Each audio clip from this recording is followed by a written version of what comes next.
L'ordre du jour appelle le débat sur le thème « Les enjeux nationaux et internationaux de la future PAC ». À la demande du groupe socialiste, écologiste, républicain.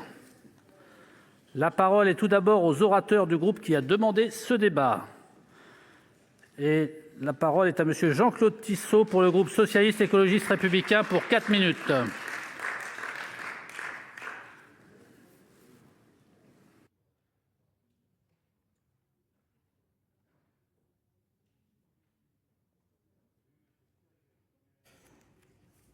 Monsieur le ministre, Monsieur le Président, mes chers collègues, le groupe socialiste, écologiste et républicain a souhaité l'inscription de ce débat sur cette question fondamentale des enjeux de la prochaine PAC. Parmi les politiques européennes, la PAC tient une place à part. Elle reste en effet à ce jour la seule véritable politique européenne intégrée, dotée d'un budget spécifique. Quant à notre pays, il en est aujourd'hui le premier bénéficiaire. Après des premières annonces inquiétantes, l'accord du Conseil européen du 21 juillet 2020 a finalement permis un relatif maintien du budget de la PAC en euros courants à hauteur de 386 milliards. La France bénéficiera ainsi d'une enveloppe stable à hauteur de 62,4 milliards d'euros, 51 milliards sur le premier pilier et 11,4 milliards sur le second. Pourtant, le maintien facial de ce budget cache en réalité une baisse, car exprimé en euros courants, il ne prend pas en compte l'inflation. Avec une inflation à 2% par an sur la période, on perd en réalité 39 milliards en euros constants par rapport au budget précédent, soit plus qu'une année d'aide du premier pilier. Cette baisse, qui n'est qu'en partie imputable au Brexit, n'est pas un bon signal, alors que les défis qui sont devant nous n'ont jamais été aussi grands. Parmi ces défis, inscrits parmi les 10 objectifs de cette nouvelle PAC, je retiendrai notamment assurer un revenu équitable aux agriculteurs, agir contre le changement climatique, garantir la qualité des denrées alimentaires et la santé, ou encore dynamiser et soutenir le développement économique des zones rurales. Comme vous le voyez, face à de tels enjeux, ce n'est pas le moment de baisser la garde. Le plan stratégique national, ou PSN, est la grande nouveauté de cette future PAC. À partir de 2023, chaque État membre devra obligatoirement mettre en place un PSN qui définira les modalités de mise en œuvre opérationnelle de la PAC à leur échelle nationale. Nous devons être très vigilants à ce que cette subsidiarité accrue ne fasse pas perdre le sens du C de PAC, qui doit être résolument préservé. En effet, si les déclinaisons des PSN revenaient à faire autant de politiques agricoles qu'il y a d'États membres, des distorsions, voire du dumping, pourraient apparaître. Il faut, je le répète, que la PAC reste une politique collective et que tous les agriculteurs, quel que soit leur pays, soient traités sur un même pied d'égalité. En outre, le PSN doit permettre que l'agriculture bio ne soit pas la grande oubliée de la future PAC. Actuellement, seulement 2% de la PAC sont consacrés à la bio, ce qui est loin d'être suffisant, car pour atteindre l'objectif de 25% de terres cultivées en bio en 2030, fixé dans les stratégies biodiversité et Farm to Fork, il faut des mesures fortement incitatives pour transformer les pratiques agricoles. Le PSN, qui conditionnera les règles d'attribution des aides, pourrait donc être le levier pour se rapprocher de l'objectif de 15% de surface bio en France à l'horizon 2022, que vous aviez réaffirmé, Monsieur le ministre, dans le cadre du plan Ambition Bio. Il en aura besoin, car en 2020, nous étions seulement à 8,5%. C'est dans ce sens que nous avons signé une tribune avec 300 élus locaux et nationaux de différentes sensibilités, à l'initiative de la Fédération nationale d'agriculture bio, appelant le gouvernement à intégrer l'objectif du bio dans le PSN. L'autre enjeu de cette nouvelle PAC, c'est une meilleure redistribution des subventions. Le 21 juin 2020, le Conseil a validé le principe de plafonnement des aides à hauteur de 100 000 euros par exploitation. Les États membres auront en outre la faculté de mettre en place un mécanisme progressif de réduction des aides à partir de 60 000 euros. Ce plafonnement à 100 000 euros nous semble déjà trop peu ambitieux, d'autant plus qu'il n'est finalement que facultatif. Aussi, j'espère que notre pays se saisira de ces mécanismes de plafonnement et de dégressivité. Car sans un réel plafonnement, Monsieur le ministre, sans un réel plafonnement des aides, tout le reste n'est que de la littérature. Je terminerai par un mot sur les enjeux internationaux de cette nouvelle PAC. Les objectifs de cette future PAC vont dans le bon sens, mais ils sont en complète contradiction avec ce que l'Europe, dans le même temps, fait avec le CETA et le Mercosur. Les normes sanitaires et environnementales que la France et l'UE imposent à nos agriculteurs ont fait évoluer leurs pratiques, faisant de notre agriculture l'une des plus sûres au monde, d'autant plus vertueuse en matière de protection de l'environnement. Or, ces évolutions ont un coût pour nos agriculteurs en termes d'investissement, de formation et de prise de risque. A contrario, avec le CETA et le Mercosur, l'UE veut permettre d'ouvrir le marché européen à des produits alimentaires moins chers, mais s'affranchissant des normes sanitaires et environnementales qui s'imposent à nos paysans. C'est pourquoi je voudrais terminer mon intervention par une question très solennelle, Monsieur le ministre. Quand aurons-nous enfin un vrai débat avec vous sur ces traités et leurs conséquences sur l'agriculture et l'alimentation dans notre pays? Je vous remercie. Merci, chers collègues. Dans la suite du débat, la parole est à Monsieur Christian Redon-Sarrazy pour le groupe socialiste, écologiste, républicain pour 4 minutes.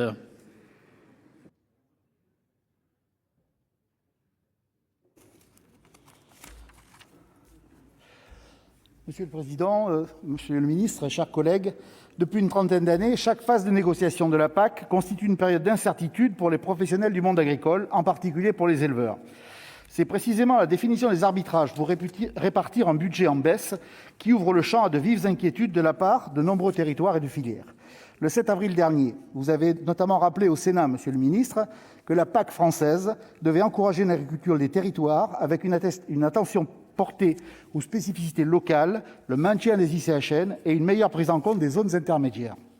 Mais faute d'une définition officielle et unique, l'identification de ces zones intermédiaires et donc le ciblage de leurs aides est bien plus difficile que pour les zones défavorisées qui bénéficient par exemple de l'ICHN. Le critère géographique est lui-même variable selon les appréciations, puisque les pouvoirs publics situent les zones intermédiaires sur une diagonale allant de la Charente au Grand Est. Mais cette interprétation arbitraire exclut de nombreux territoires, par exemple en région Nouvelle-Aquitaine ou Occitanie, qui pourtant sembleraient être parmi les plus concernés. Un travail de définition précis de ces zones intermédiaires est donc attendu de votre part, Monsieur le Ministre. Il nous faudra aussi savoir comment celles-ci seront identifiées au sein de la nouvelle PAC et de quelles aides spécifiques elles pourront bénéficier, à l'image des ICHN. Pour ces dernières, le maintien au niveau actuel, comme vous le proposez de le faire, pose question. Pour atteindre cet objectif, il faudra que la France le finance sur son budget pour combler la baisse du taux de cofinancement européen de 10% acté par le Conseil en octobre dernier. C'est un arbitrage qui se défend, mais qui aura nécessairement en enveloppe globale constante des conséquences sur les autres aides. À cet égard, les zones de polyculture élevage et les professionnels de l'élevage allaitant craignent que le rééquilibrage de l'enveloppe des aides couplées en faveur de notre autonomie protéique ne se fasse à leurs dépens. Ces aides couplées représentent actuellement 13% maximum de l'enveloppe des aides directes et 2% pour les protéines végétales. Or, le gouvernement envisage une augmentation jusqu'à 4% des aides dédiées aux protéines afin de renforcer notre indépendance alimentaire et de limiter le recours aux importations. L'objectif est louable, mais les exploitations précitées, qui ont déjà, pour certaines, été sorties du dispositif de l'ICHN et qui demeurent fragiles, ne pourront pas supporter une nouvelle diminution. Par exploitation, le montant des aides allouées correspond à peu près au salaire mensuel des éleveurs, c'est-à-dire 800 € par mois. Si le rééquilibrage doit y avoir, il devra engager financièrement les filières agricoles les moins impactées par la crise. Par ailleurs, notre groupe attend des avancées sur le sujet des paiements redistributifs et sur la convergence des aides. Si rien n'est encore acté, je tiens tout de même à rappeler que ces aides couplées bénéficient pour 80% à l'élevage. La Fédération bovine s'en est faite l'écho en demandant à ce que les aides couplées du premier pilier soient impérativement maintenues à leur niveau actuel. Il en va de la survie de nombreuses exploitations et donc plus largement de l'équilibre économique, mais aussi environnemental de nombreux territoires ruraux. L'élevage extensif qui les caractérise, grâce aux prairies permanentes, contribue à la captation du carbone et permet l'approvisionnement des agglomérations proches de ces exploitations en produits de qualité via des circuits courts. Il présente donc de nombreux avantages qui correspondent aux objectifs fixés par la loi Egalim en matière d'accessibilité à une alimentation saine et durable. Le volet équilibre des relations commerciales entre producteurs et grande distribution de la loi étant un échec manifeste après 3 ans de mise en œuvre, on serait donc en droit d'attendre du gouvernement un soutien massif en faveur de ce modèle agricole. D'autre part, une question demeure concernant l'augmentation de notre autonomie protéique. Visera-t-elle en priorité l'alimentation animale ou humaine ? Sur ce point, les éleveurs manquent de précision, surtout face au souhait du gouvernement de pérenniser les repas végétariens hebdomadaires dans les cantines scolaires. Face à ces multiples impératifs, préserver notre modèle d'élevage extensif et augmenter notre autonomie protéique, où placer le curseur ? Comment arbitrer ? Monsieur le ministre, je crois qu'il faut savoir avant tout de quel modèle agricole nous voulons. Est-ce un modèle qui promeut des pratiques tant d'élevage que de culture vertueuses et respectueuses de l'environnement, des animaux et des hommes ? Ou bien un modèle d'agriculture intensive dont on ne cesse de rappeler les multiples effets dévastateurs ? Une fois ces choix faits, les arbitrages devraient logiquement en découler. Et faites en sorte, pour une fois, Monsieur le ministre, que les éleveurs ne soient pas les seuls à porter l'effort budgétaire alors que leur situation ne le permet pas. Pouvez-vous nous assurer, Monsieur le ministre, que les zones de polyculture élevage ne seront pas les sacrifiés de la future PAC ? Merci, cher collègue. Dans la suite du débat, la parole est à Monsieur Julien Denormandie, ministre de l'Agriculture et de l'Alimentation, pour 8 minutes.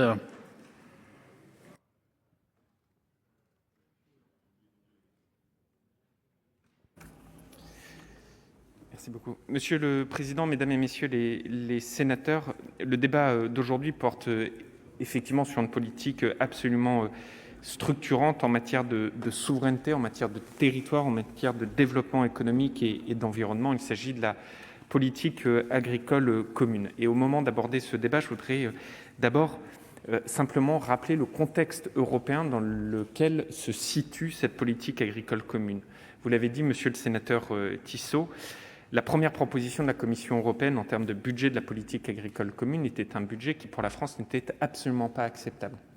Et c'est à l'initiative de la France, que nous avons réussi à revenir sur cette proposition d'octobre 2018 de la Commission européenne pour faire en sorte que le budget de la politique agricole commune soit en euros courants, je ne rentre pas dans les débats de chiffres, mais peu ou prou le même que celui de la politique agricole commune actuelle. Je vous laisse imaginer, monsieur le sénateur, si nous n'avions pas réussi à faire revenir la Commission sur le premier jet de la politique agricole commune, la teneur des débats que nous aurions eus ce soir, c'est-à-dire que nous aurions parlé d'une politique agricole commune avec un budget parfois en diminution de -5 à -15% en fonction des dispositifs dont la politique agricole commune est constituée. La seconde étape, ça a été le Conseil européen des ministres de l'Agriculture à l'automne dernier, qui nous a permis d'élaborer le cadre politique de cette politique agricole commune, et notamment avec un élément très important qui est ce fameux éco-régime.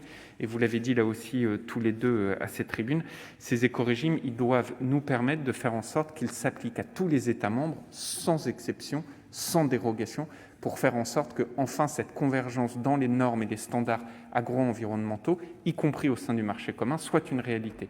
Et nous avons obtenu gain de cause.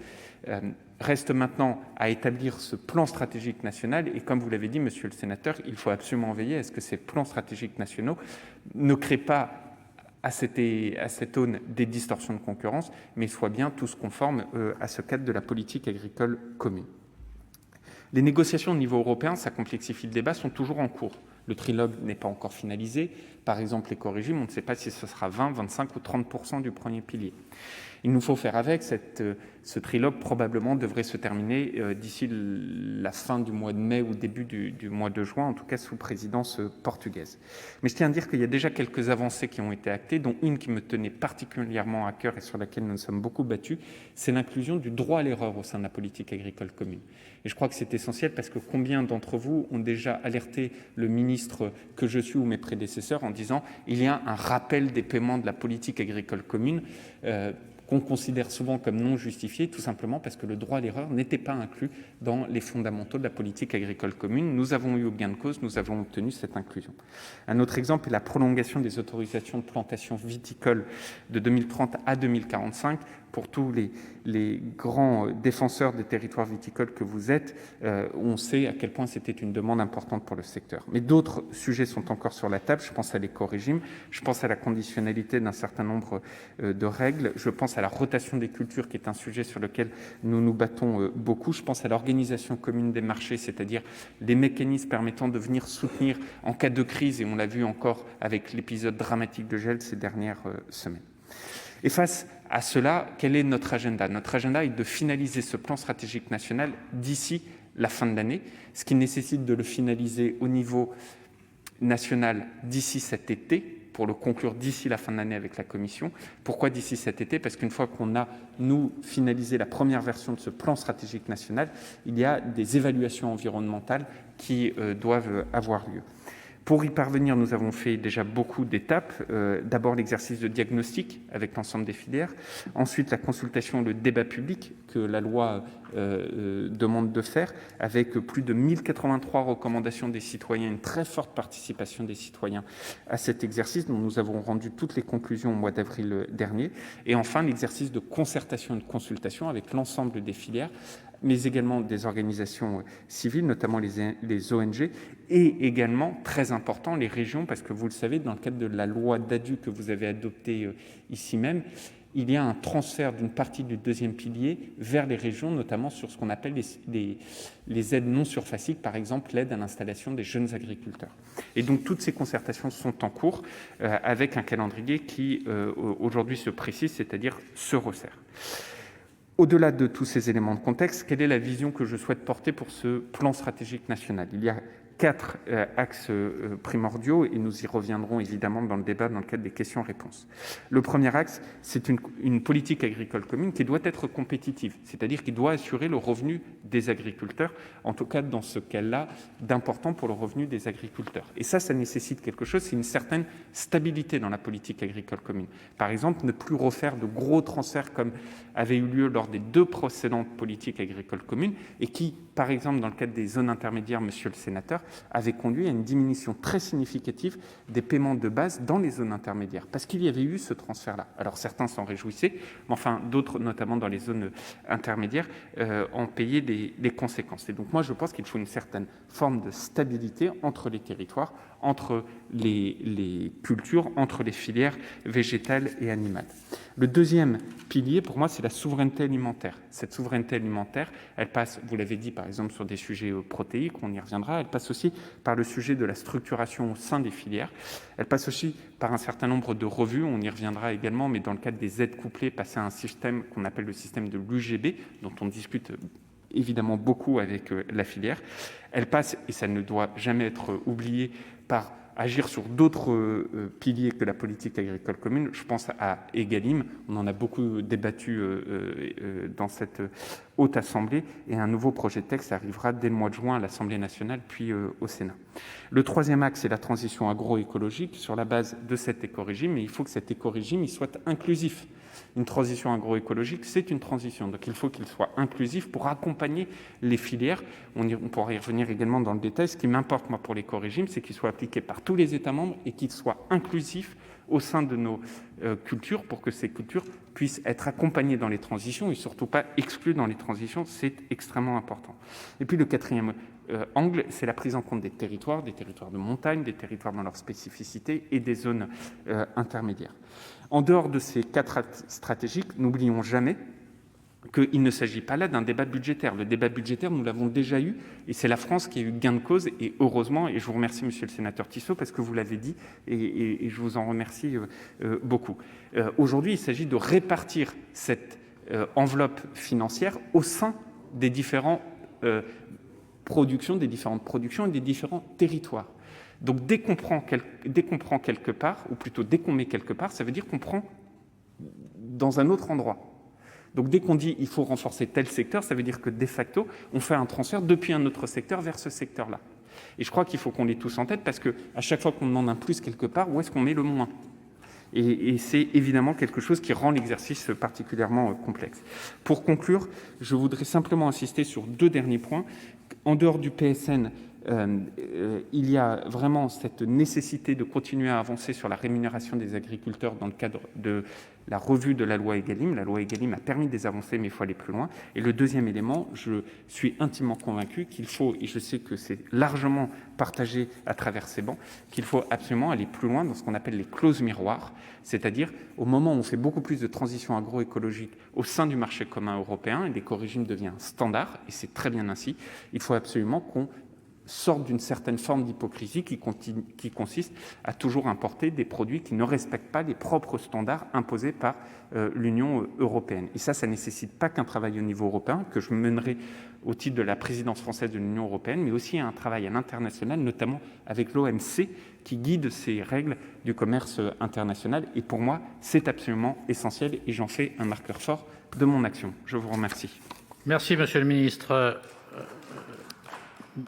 Dans le débat, la parole est à monsieur Henri Cabanel pour le groupe RDSE pour 2 minutes. Merci Monsieur le Président, Monsieur le Ministre, chers collègues. Après la gelée noire subie dans la nuit du 8 au 9 avril par un grand nombre d'exploitations en France, et compte tenu de mes travaux depuis 2016 à ce sujet, je n'aborderai qu'un seul thème, celui de l'assurance récolte. La gestion des risques, nous en sommes désormais tous convaincus, est centrale pour l'avenir de notre agriculture. En France, les filières se sont engagées dans des modes de production durables. L'Europe, via la future PAC, conditionnalise les aides avec des objectifs de verdissement. Ce sont des mutations qui répondent à la demande sociétale et aux enjeux de santé publique et de protection de l'environnement. Mais encore faut-il accompagner notre agriculture dans sa résilience. Celle-ci doit s'appuyer sur plusieurs solutions. L'épargne de précaution, les mesures de stockage, les outils de stabilisation des revenus et l'assurance récolte. Cette dernière ne correspond pas aujourd'hui aux besoins de nos agriculteurs. Seuls 30 % sont assurés, malgré la mise en place du contrat socle. De nombreuses préconisations ont été proposées par la profession pour qu'un maximum d'agriculteurs s'engagent. Les réponses restent toujours en suspens, car nous avons conscience de leur impact financier. Réformer le calcul de la moyenne olympique, descendre le déclenchement de 30 à 20 %, passer d'une aide aujourd'hui à 65 % à 70 % pour la souscription de contrats.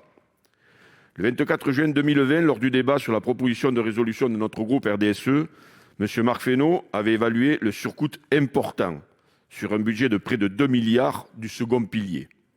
Monsieur le ministre, êtes-vous prêt à défendre ces objectifs dans la future PAC ? Ministre. Merci beaucoup, Monsieur le Président. Monsieur le sénateur Cabanel, vous évoquez là un sujet absolument essentiel qui est le sujet de l'assurance récolte. Aujourd'hui, dans le budget du deuxième pilier, l'assurance récolte aujourd'hui, pas dans la nouvelle PAC, il est d'environ 150 millions d'euros et on sait qu'avec les risques qui s'accumulent, le tendanciel doit être amélioré. On a une question, c'est qu'on ne tire pas le règlement omnibus, et vous l'avez dit, dans le maximum de ses possibilités. C'est-à-dire qu'on pourrait passer de 30 à 20 % sur la franchise, de 65 à 70 % dans le mode de subvention. Et ce faisant, si on le finançait à travers la PAC, ça voudrait dire faire d'autres choix. Sur le deuxième pilier, je le laisse à votre sagesse sénatoriale, c'est l'ICHN, les MAE et le bio et l'assurance récolte. Donc si on fait le choix, ça veut dire soit faire un prélèvement du premier pilier vers le deuxième pilier, mais dans ce cas-là, quid de la PAC compétitive sur les revenus? Et si c'est au sein du deuxième pilier, comment fait-on? Donc c'est une sacrée question, vraiment une sacrée question, parce que vous l'avez dit, les enjeux financiers sont très importants. J'ai beaucoup, avec mes équipes, travaillé sur le sujet. Moi, je pense qu'il faut non pas revoir les critères, mais refonder complètement le modèle. Il y a très peu d'exemples à l'international où ça a marché. Il y a un exemple qui, je pense, doit nous inspirer, c'est l'exemple espagnol, qui ont été confrontés il y a plusieurs décennies exactement aux questions auxquelles nous sommes confrontés aujourd'hui, et qui ont mis plusieurs années à établir un système qui, à la fin, est un système avec plusieurs dispositifs, des subventions sur les primes, des poules de coassurance avec des réassurances derrière. Il y a d'autres systèmes sur lesquels, évidemment, on travaille également. Tout ça pour dire qu'il y aura, à la fin, une architecture à créer pour repenser complètement le modèle. On est en train d'y travailler. Et deuxième élément, une question du financement. Et moi, ma conviction, c'est que le monde agricole seul ne peut pas financer les aléas liés au changement climatique.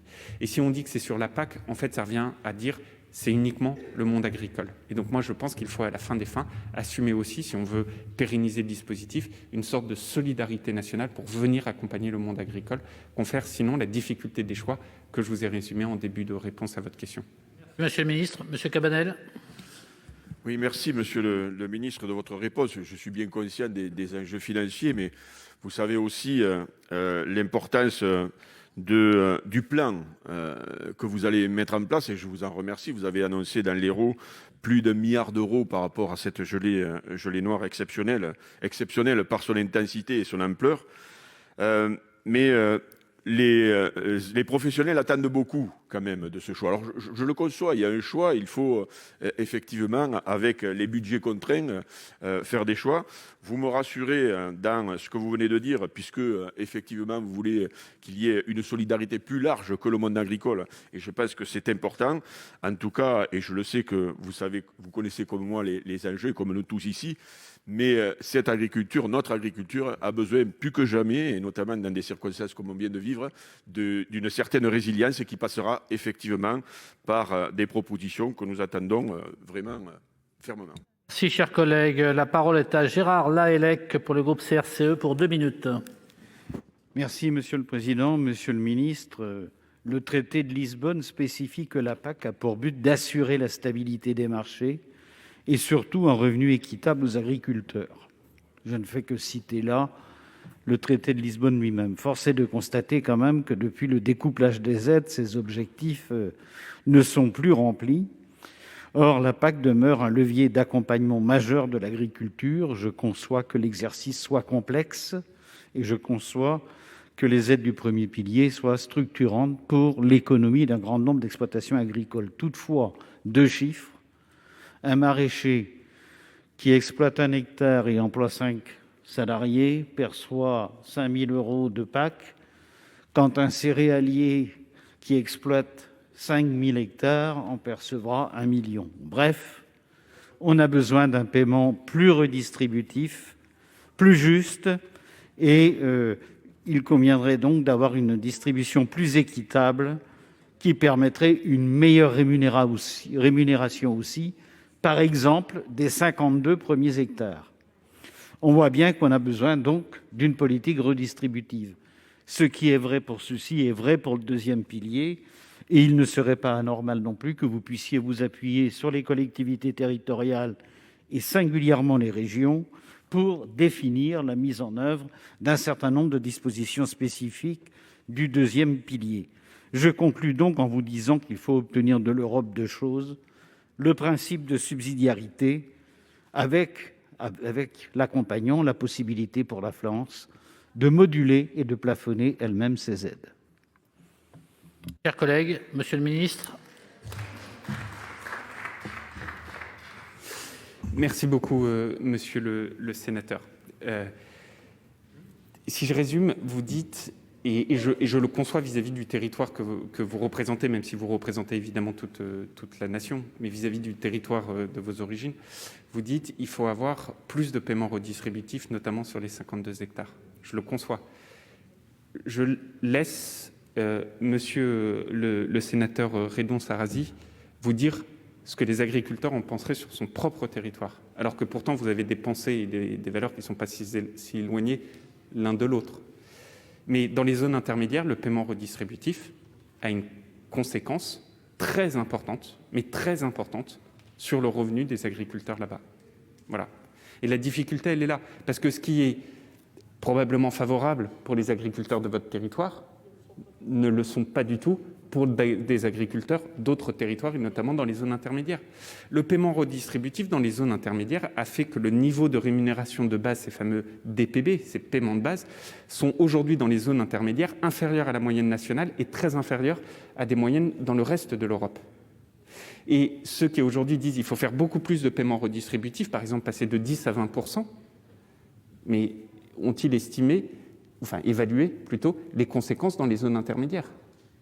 Et je peux vous dire que dans les zones intermédiaires, l'approche par l'actif, pourquoi moi je suis complètement contre l'approche par la taille d'une agriculture, parce que, mais monsieur le sénateur, vous le diriez encore mieux que moi, dans une zone intermédiaire, pourquoi on a une grande exploitation? Pas parce qu'on est riche, parce que la rentabilité d'un hectare cultivé dans une zone intermédiaire est tellement faible qu'il faut beaucoup d'hectares pour pouvoir en vivre.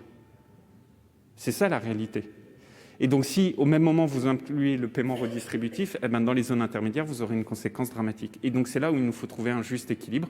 C'est là la difficulté, parce que moi, à la fin, je dois définir tous ces équilibres. Et évidemment, certains vont dire que c'est pas assez, d'autres vont dire que ça va beaucoup trop loin. Monsieur le ministre, monsieur Lahellec.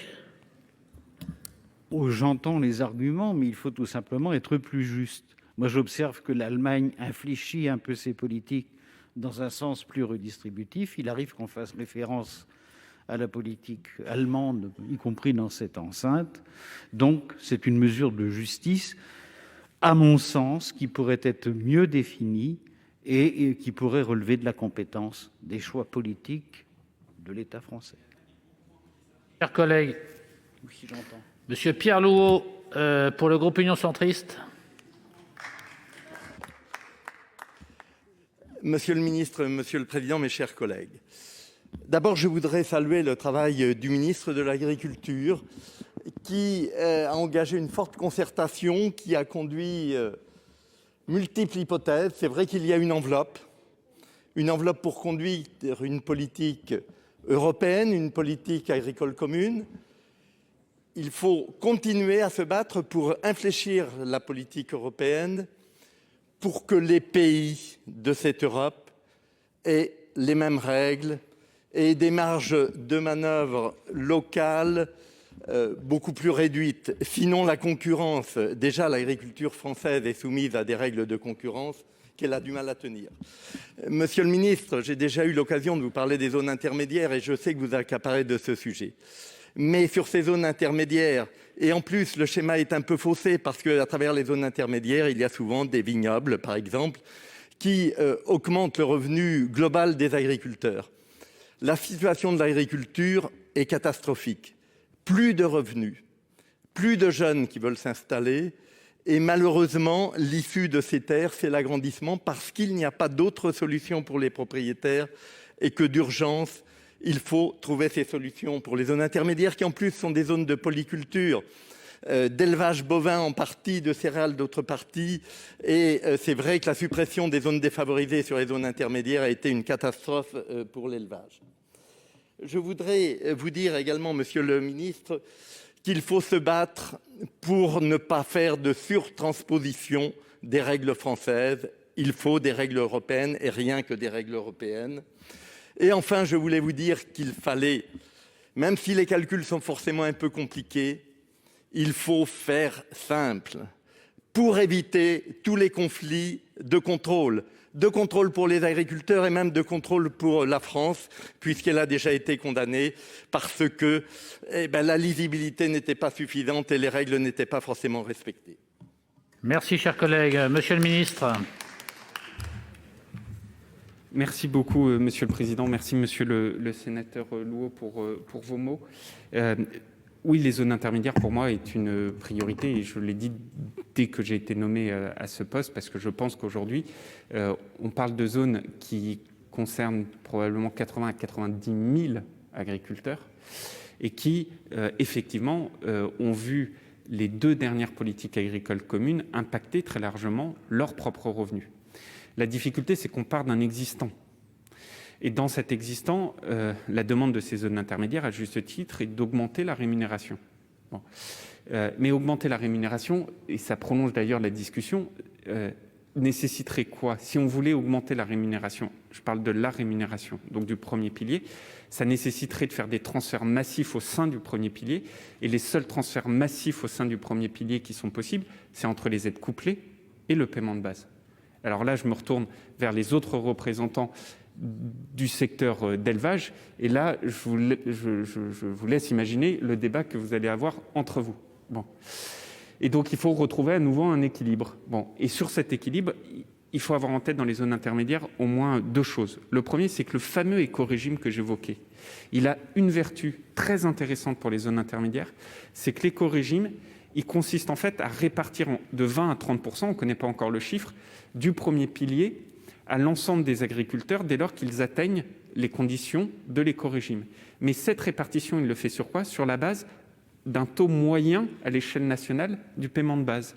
Et comme les zones intermédiaires sont en moyenne très largement inférieures au taux moyen national, le fait d'avoir ce système de convergence totale, si je puis dire, va permettre de redonner un peu d'air aux zones intermédiaires. Premier point. Et deuxième point, je pense que les MAE, les fameuses MAE, ça fait depuis 2012 qu'on n'a pas réussi et qu'on n'a pas mis suffisamment d'argent des MAE sur les zones intermédiaires. Et ça, je pense que c'est un énorme défi de cette nouvelle politique agricole commune.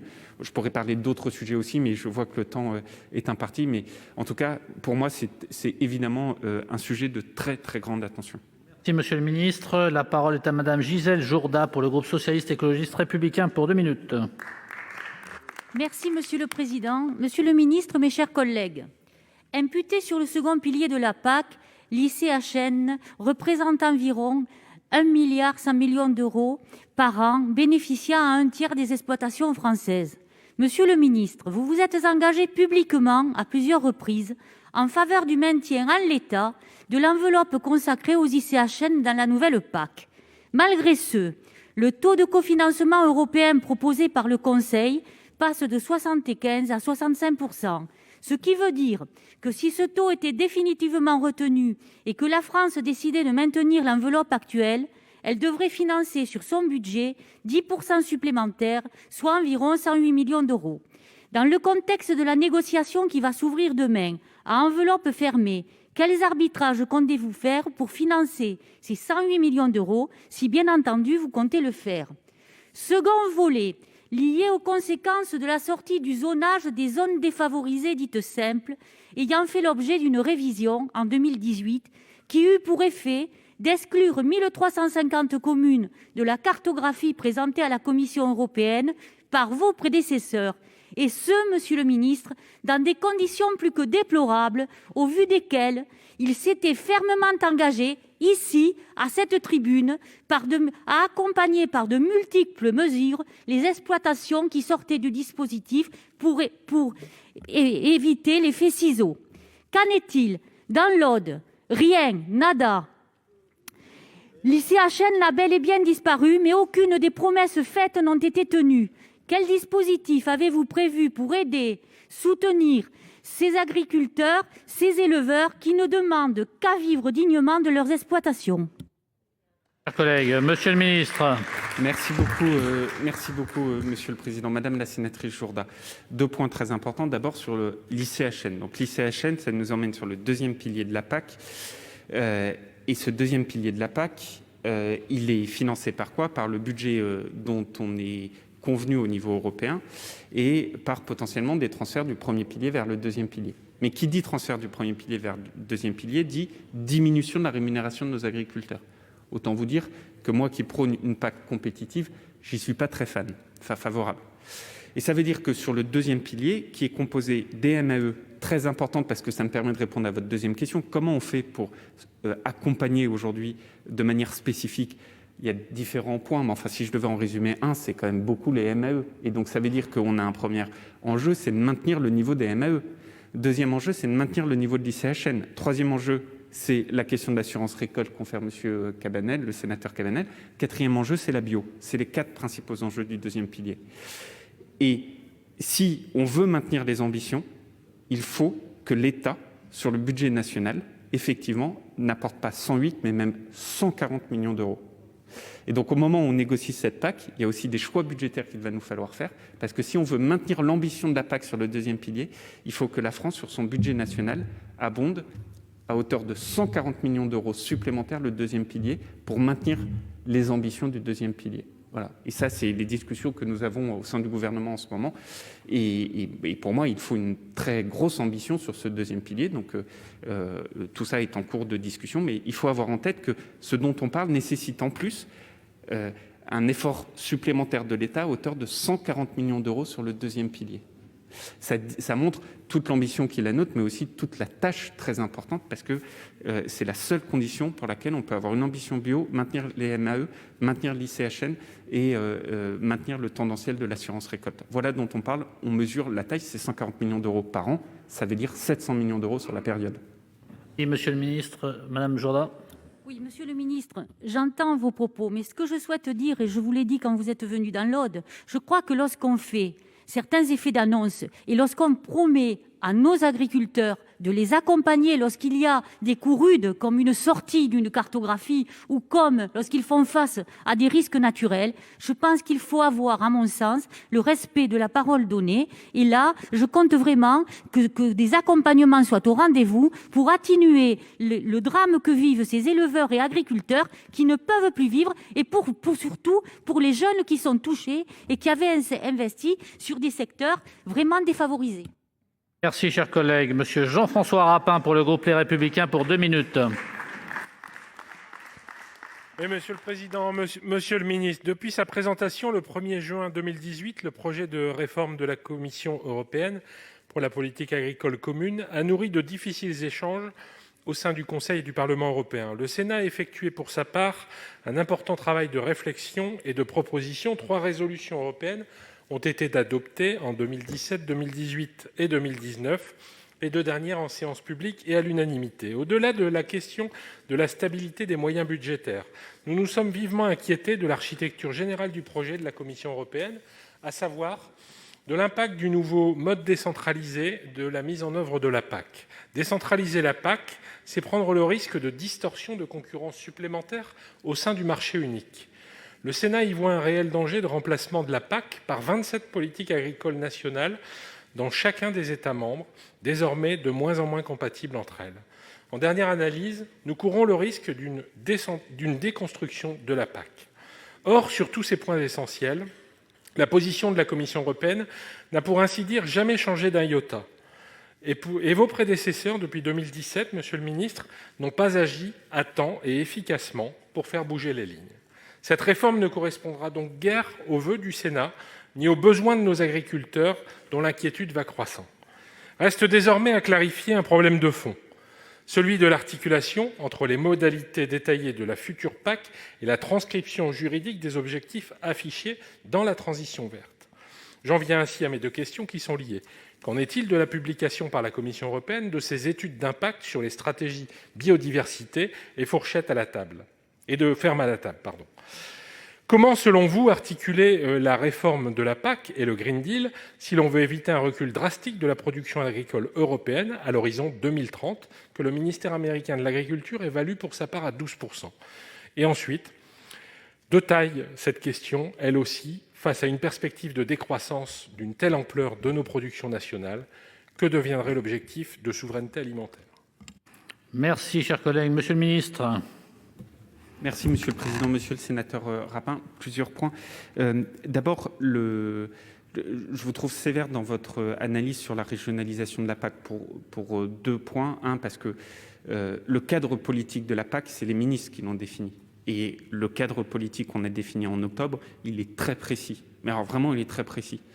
Et je vous donne un exemple. L'éco-régime, ce fameux éco-régime, le cadre défini l'impose à tous les États membres et empêche les effets d'éviction ou les dérogations. Et ça, c'est très clair.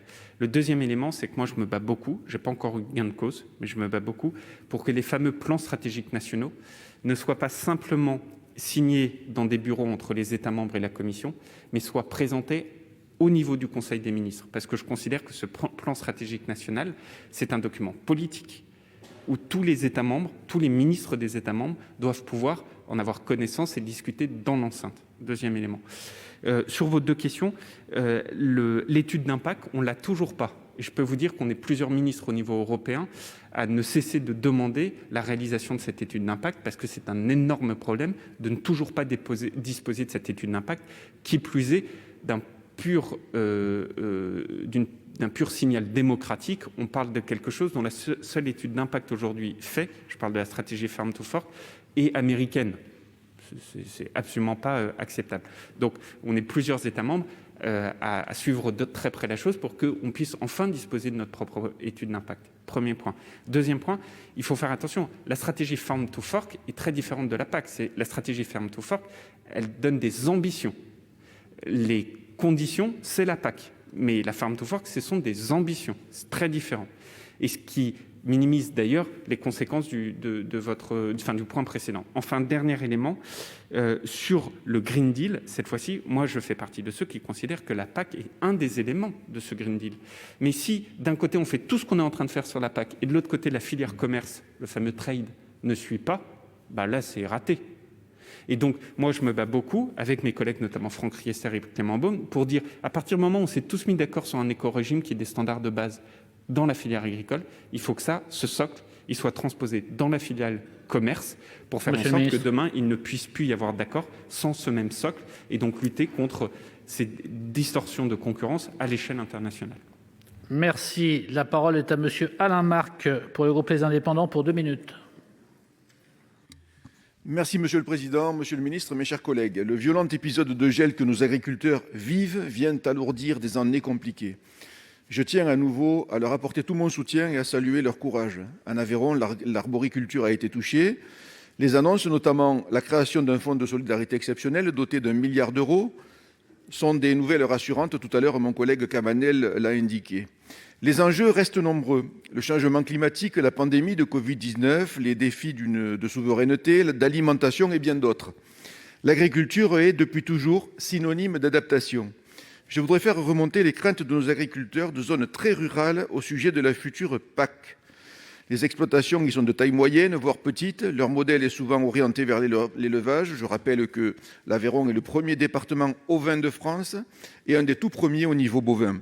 C'est une agriculture exigeante qui demande un travail durant les 365 jours de l'année. Les aides directes du premier pilier de la PAC sont dans ces territoires d'une importance capitale. Il faut bien sûr faire des ajustements. Nous comprenons les appels à l'évolution du système assurantiel dans le second pilier, mais nous redoutons le transfert depuis le premier pilier qui en découle. Il a pour conséquence la baisse des aides et impacte de plein fouet nos petites fermes. Cela pourrait provoquer une nouvelle étape dans l'exode rural que nous subissons déjà, malgré les efforts considérables que font nos maires ruraux. Monsieur le ministre, alors que vous planchez sur le plan stratégique national, quelles sont vos pistes concernant les vases communicants entre le premier et deuxième pilier, et plus précisément au sujet de l'évolution du taux de transfert du premier pilier vers le second dans la future PAC? Monsieur le ministre. Merci Monsieur le Président, Monsieur le Sénateur.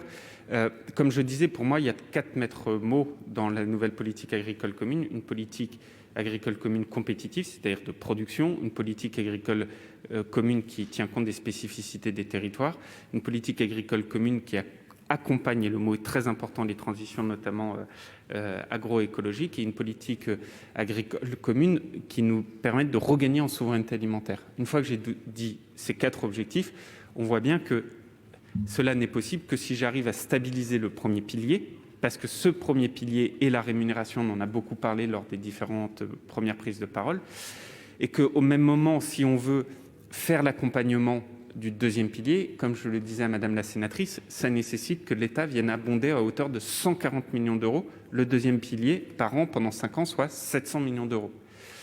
Et donc tous les arbitrages qui sont en cours et les négociations et les discussions qui sont en cours avec l'ensemble des parties prenantes montrent l'ampleur du défi. Et ça, c'est sans parler de la refonte de l'assurance récolte que j'évoquais tout à l'heure en réponse à monsieur le sénateur Cabanel, qui encore une fois pour moi est un sujet qui est intrinsèquement lié à la PAC parce que relève du règlement Omnibus, mais qui, j'en ai la conviction, ne peut pas être traité uniquement au sein de la PAC, parce que si on faisait ça, ça voudrait dire qu'on serait obligé d'opérer un transfert massif du premier pilier vers le deuxième, ou de réduire l'ICHN, ou de réduire les MAE significativement, ou de réduire l'ambition bio, ou de réduire le deuxième pilier de manière générale, s'il n'y a pas un transfert du premier vers le deuxième. Bref, je pense que cette assurance récolte, on doit admettre le fait que le monde agricole, à l'aune de ses propres budgets ou du budget de la PAC, n'est pas à même de seul faire face aux aléas du changement climatique, d'où ma proposition de refonte du système. Merci. Alain Marc. Monsieur le ministre, en termes d'aménagement du territoire, nous avons la chance en France d'avoir un territoire extrêmement maillé. Il y a des fermes partout, des agriculteurs partout sur notre territoire national. Certaines fermes et certains agriculteurs gagnent très peu leur vie. Ils ont, pour beaucoup d'entre eux, moins de 1 000 € par mois. Donc je vous demande bien évidemment, à travers cette PAC, de bien regarder cela. Et puis, je vous réitère mon invitation de venir en Aveyron. Nous vous recevrons de façon fort amicale et nous vous exprimerons ici et là nos problématiques. Merci, monsieur le ministre. Merci, chers collègues. La parole est à Joël Labbé pour le groupe Écologiste Solidarité et Territoires pour 2 minutes. Était belle l'ambition bio de la France impulsée par Stéphane Le Foll d'atteindre 15% de SAU en 2022. Vous l'avez annoncé vous-même il y a une dizaine de jours, la France n'atteindra pas ses objectifs et je dirais même bien loin de là. Il en va de même très vraisemblablement pour l'objectif d'intégration de 20% de produits bio dans la restauration collective voté par la loi Egalim. Et pourtant, malgré ces échecs, le gouvernement continue de baisser l'accompagnement financier à cette agriculture. Après la fin du financement national de l'aide au maintien, c'est aujourd'hui la réforme de la PAC qui acte un nouveau recul. Alors que la performance économique, sociale et environnementale de l'agriculture biologique est établie, alors que la demande des consommateurs pour des produits biologiques ne cesse de croître, alors que l'urgence écologique est toujours plus prégnante, les premières propositions du plan national stratégique montrent que la bio sera la grande perdante de cette politique. D'après les chiffres qui sont sur la table des négociations, alors que dans la PAC actuelle, un agriculteur bio touchait en moyenne 202 € d'aide environnementale par hectare, il ne serait rémunéré dans la prochaine programmation qu'à hauteur de 70 €, soit une baisse de 66%. Comment vous expliquez, monsieur le ministre, une telle diminution du soutien au maintien en agriculture biologique, alors même que la rémunération des services environnementaux faisait partie des engagements présidentiels? Certes, il est important, il est essentiel d'accompagner toutes les agricultures, tous les agriculteurs dans la transition et pas seulement la bio. Mais pour autant, monsieur le ministre, comment justifier de ce coup de frein sur l'agriculture biologique? Allez-vous proposer un scénario alternatif permettant d'atteindre les objectifs de la France et de rémunérer ce système à la hauteur de ces performances conjuguées d'économie et d'écologie. Merci beaucoup, Monsieur le Président. Monsieur le sénateur Labbé, 2 points. D'abord, sur le contexte, effectivement, notre objectif, c'était 15% de bio en 2022. Je pense qu'on finira à 12,5 ou 13%. On peut dire que c'est pas assez. D'ailleurs, je suis le premier, puisque c'est l'objectif qu'on s'était fixé, c'était 15. Enfin, c'est quand même une augmentation de 50% par rapport à 2017. Hein. Et je dis bien une augmentation de 50% par rapport à 2017. Alors après, on peut dire que c'est pas assez. Bon, enfin, on ne peut pas non plus être dans une critique excessive. Je ne dis pas que c'est ça que vous faites, mais parfois j'entends ici et là. On sera quand même un gouvernement qui aura augmenté de 50% la surface agricole utile en bio dans notre pays en l'espace de 5 ans. Je pense qu'on n'a pas à en rougir. Bon. S'agissant des écoles, ça ne vous aura pas échappé, c'est pas moi qui passe les commandes dans les écoles. Mais ça vous aura pas échappé, mais je sais à qui vous devez le dire et je sais que vous leur dites au niveau local, puisque c'est passé au niveau local. Bon. Le troisième élément, sur la PAC, j'ai vu aussi, mais alors avec grand étonnement, ce chiffre de moins 66%. Parce que ce que ne disent pas, il y a un différent en fait, c'est sur la question de l'aide au maintien. Ça, mais on a déjà eu l'occasion d'en parler souvent dans cet hémicycle, de dire faut-il ou pas faire de l'aide au maintien plutôt que de l'aide bio, mais sur d'autres dispositifs que l'aide au maintien. Il s'avère que les mêmes scénarios, mais ça personne ne le dit, qui ont été mis sur la table dans le cadre de la consultation, ils disent quoi? Ils disent que l'enveloppe de financement bio passe de 250 millions d'euros à 340 millions d'euros. De 250 à 340 millions d'euros. Et ça s'est transformé en disant le gouvernement propose moins 66% d'aide. Parfois, il y a des chiffres un peu magiques que certains savent utiliser mieux que d'autres. Merci, Monsieur Labbé.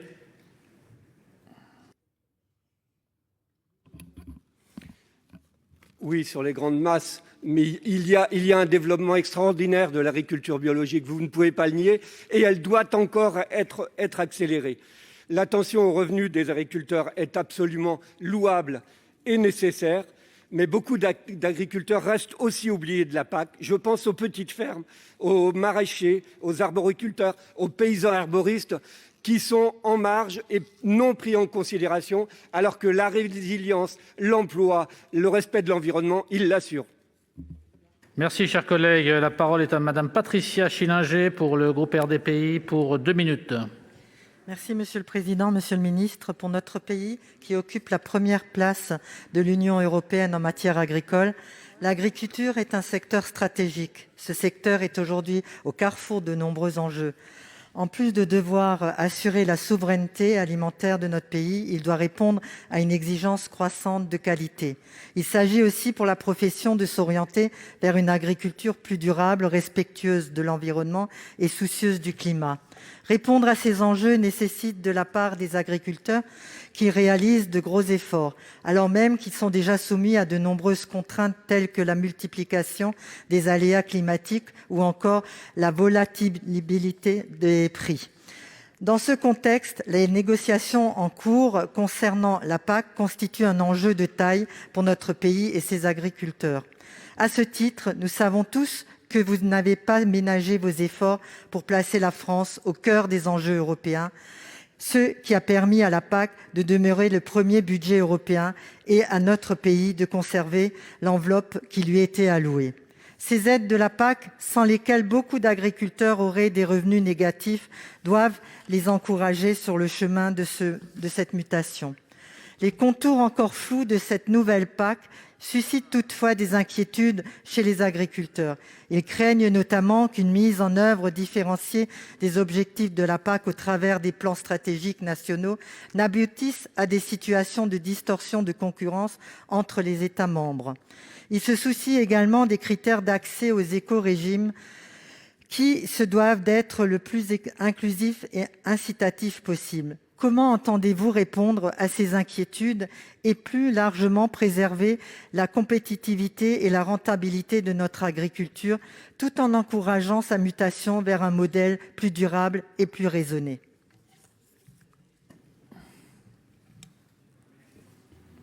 Merci beaucoup, Monsieur le Président, Madame la sénatrice Schillinger. Deux éléments de réponse. D'abord, le premier, c'est vrai que l'éco-régime a une caractéristique sur laquelle nous nous sommes beaucoup battus, c'est que cet éco-régime, il est obligatoire pour tous les États membres. Et ça, je crois que c'est essentiel parce que ça concourt véritablement à arrêter cette spirale de concurrence déloyale au sein même du marché commun.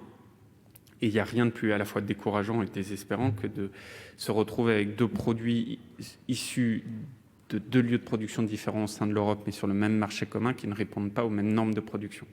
Et donc l'éco-régime va enfin pouvoir permettre d'inverser cette tendance et de remettre de la concurrence loyale sur ce marché commun, puisqu'il s'imposera à tous les États membres. Le deuxième élément sur cet éco-régime, et c'est le deuxième sens de votre question, c'est que c'est l'élément de transition agroécologique de cette nouvelle politique agricole commune, mais j'insiste dessus, il doit être inclusif, il doit permettre d'accompagner les agriculteurs. Si c'est un dispositif qui ne permet pas une accessibilité de la part des agriculteurs, on ne fera pas de transition. Faire une transition sans les agriculteurs, ça ne revient pas à faire une transition. Et donc, il nous faut vraiment trouver les voies et moyens pour que cet éco-régime accompagne, soit inclusif et surtout pas exclusif. Et la réponse à votre question est d'arriver à trouver ce bon équilibre, justement. Merci, Monsieur le Ministre. Madame Schillinger. Monsieur le ministre, pour votre réponse. Venant d'un territoire frontalier, l'Alsace, je tenais encore à insister sur les inquiétudes en termes de concurrence que pourraient engendrer les mesures de la future PAC.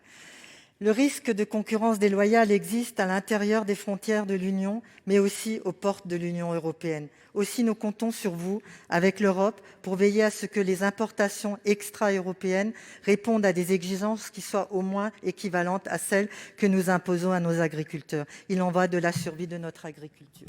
Merci. Monsieur Philippe Folliot pour l'Union centriste pour 2 minutes.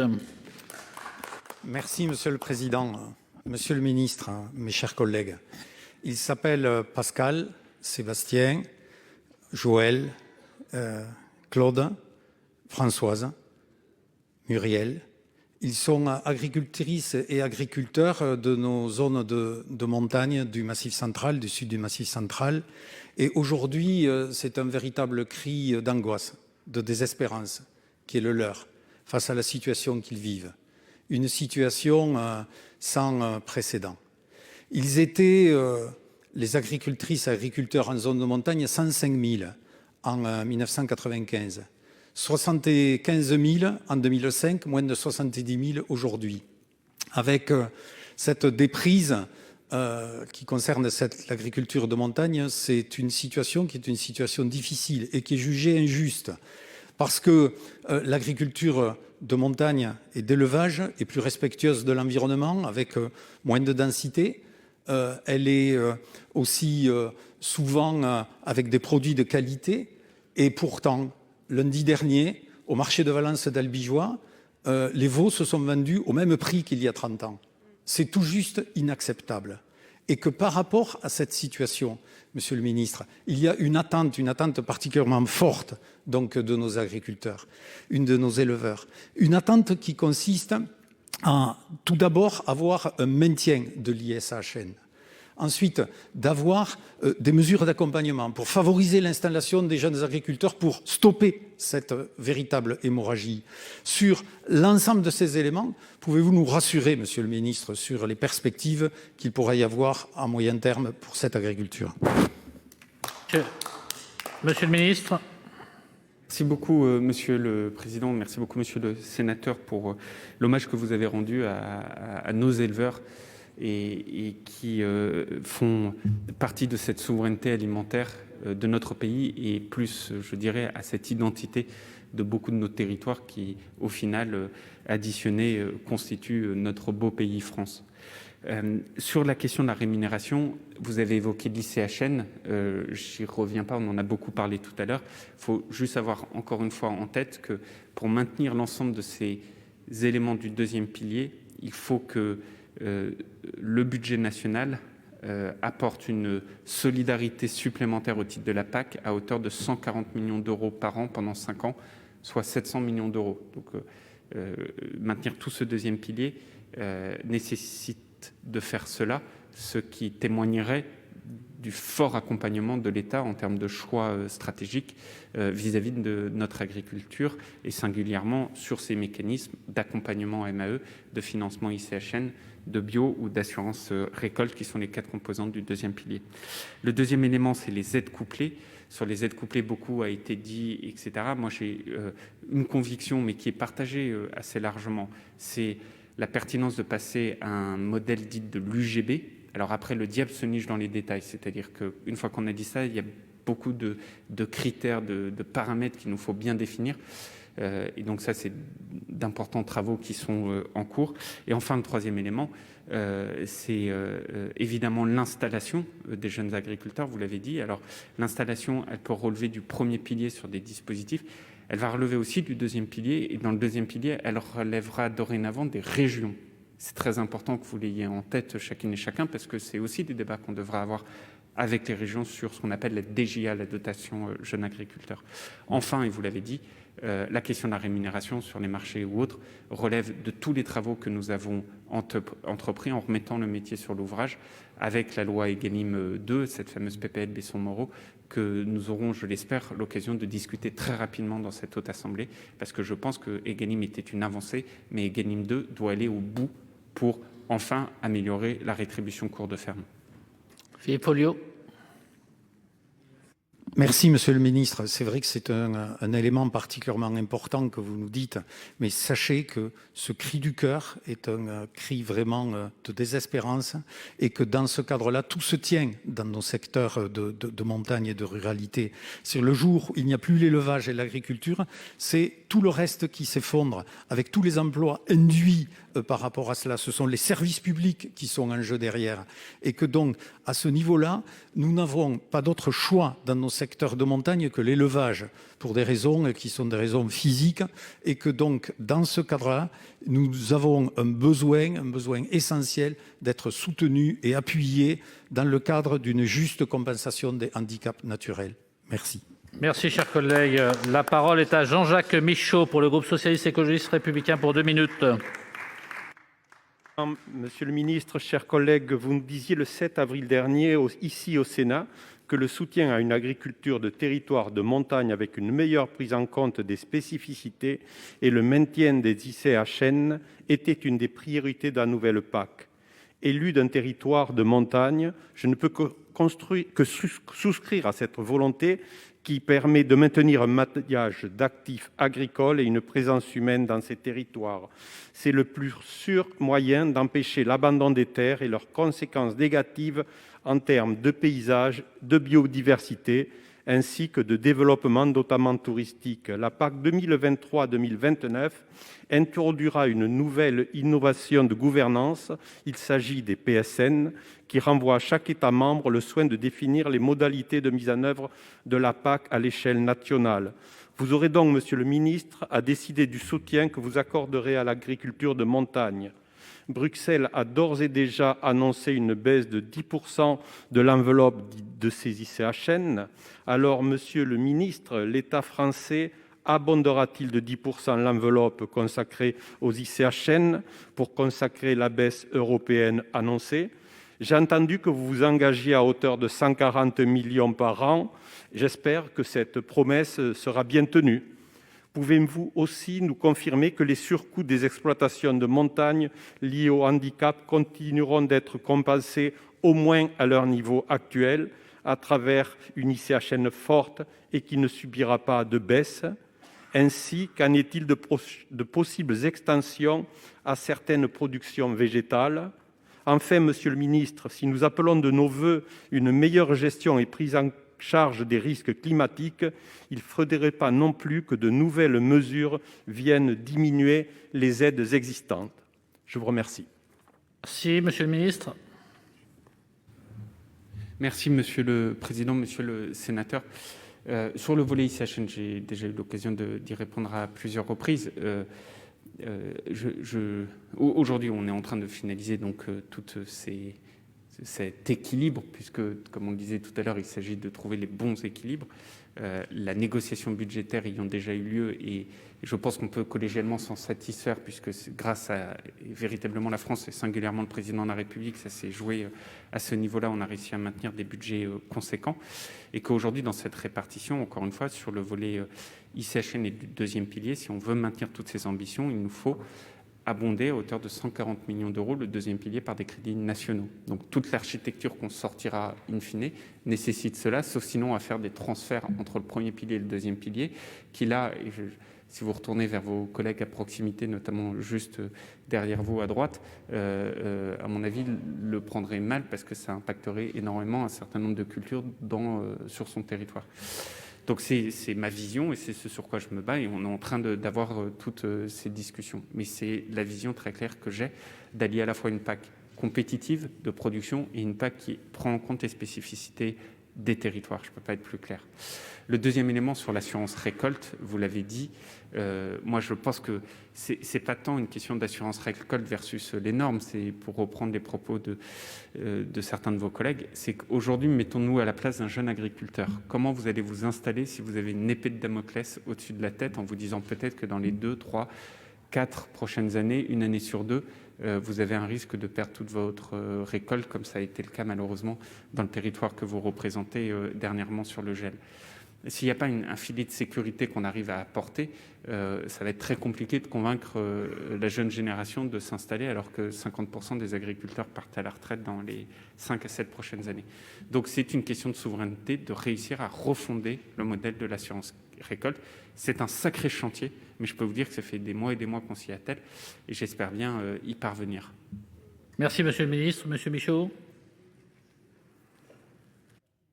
Juste ne sacrifiez pas l'agriculture de montagne. Merci. La parole est à Madame Vivette Lopez pour le groupe Les Républicains pour 2 minutes. Merci, Monsieur le Président. Monsieur le Ministre, mes chers collègues, aux yeux des Français et des principaux concernés eux-mêmes, les agriculteurs, la PAC reste complexe, mal comprise.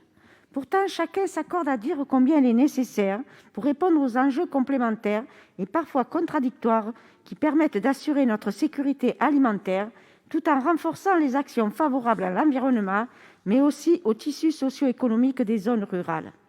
À cet égard, une évidence se fait jour. La France doit effectuer des propositions qui vont dans le sens de la simplification en rendant la PAC plus accessible et plus lisible. Dans cette perspective, elle se doit de construire l'architecture des plans stratégiques nationaux autour de celui qui fait l'agriculture.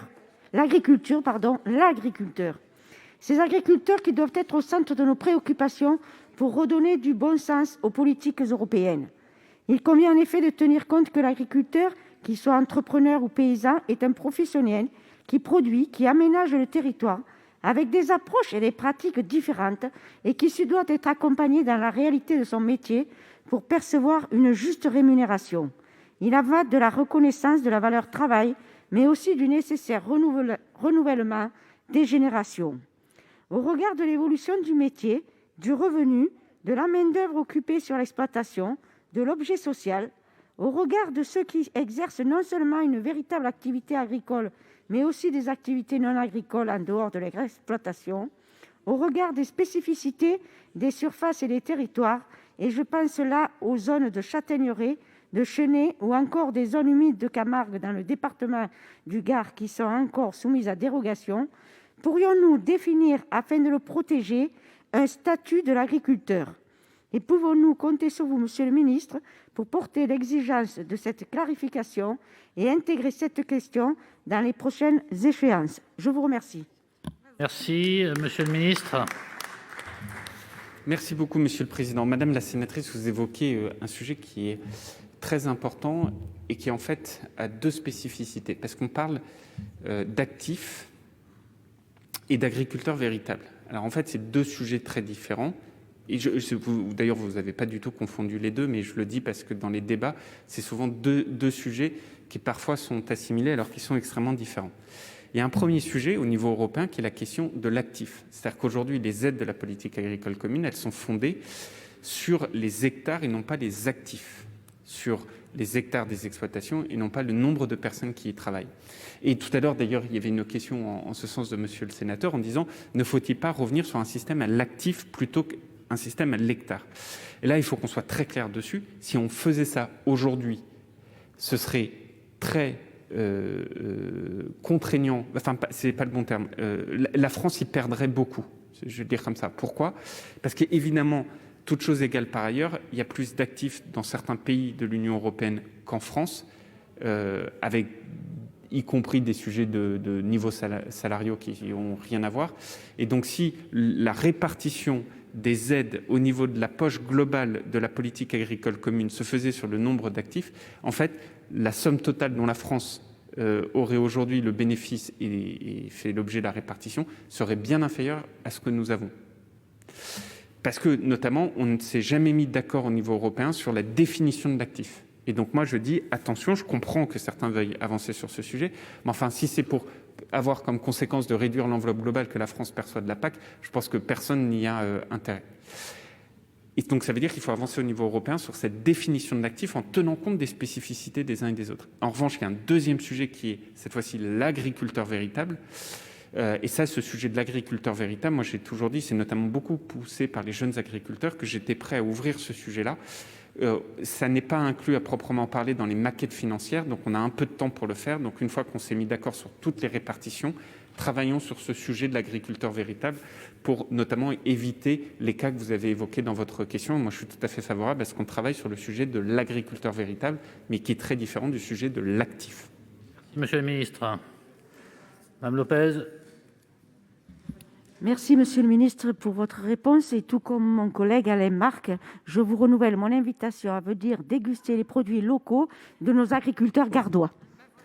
Merci, cher collègue. Madame Florence Blatrix-Contat pour le groupe socialiste, écologiste, républicain.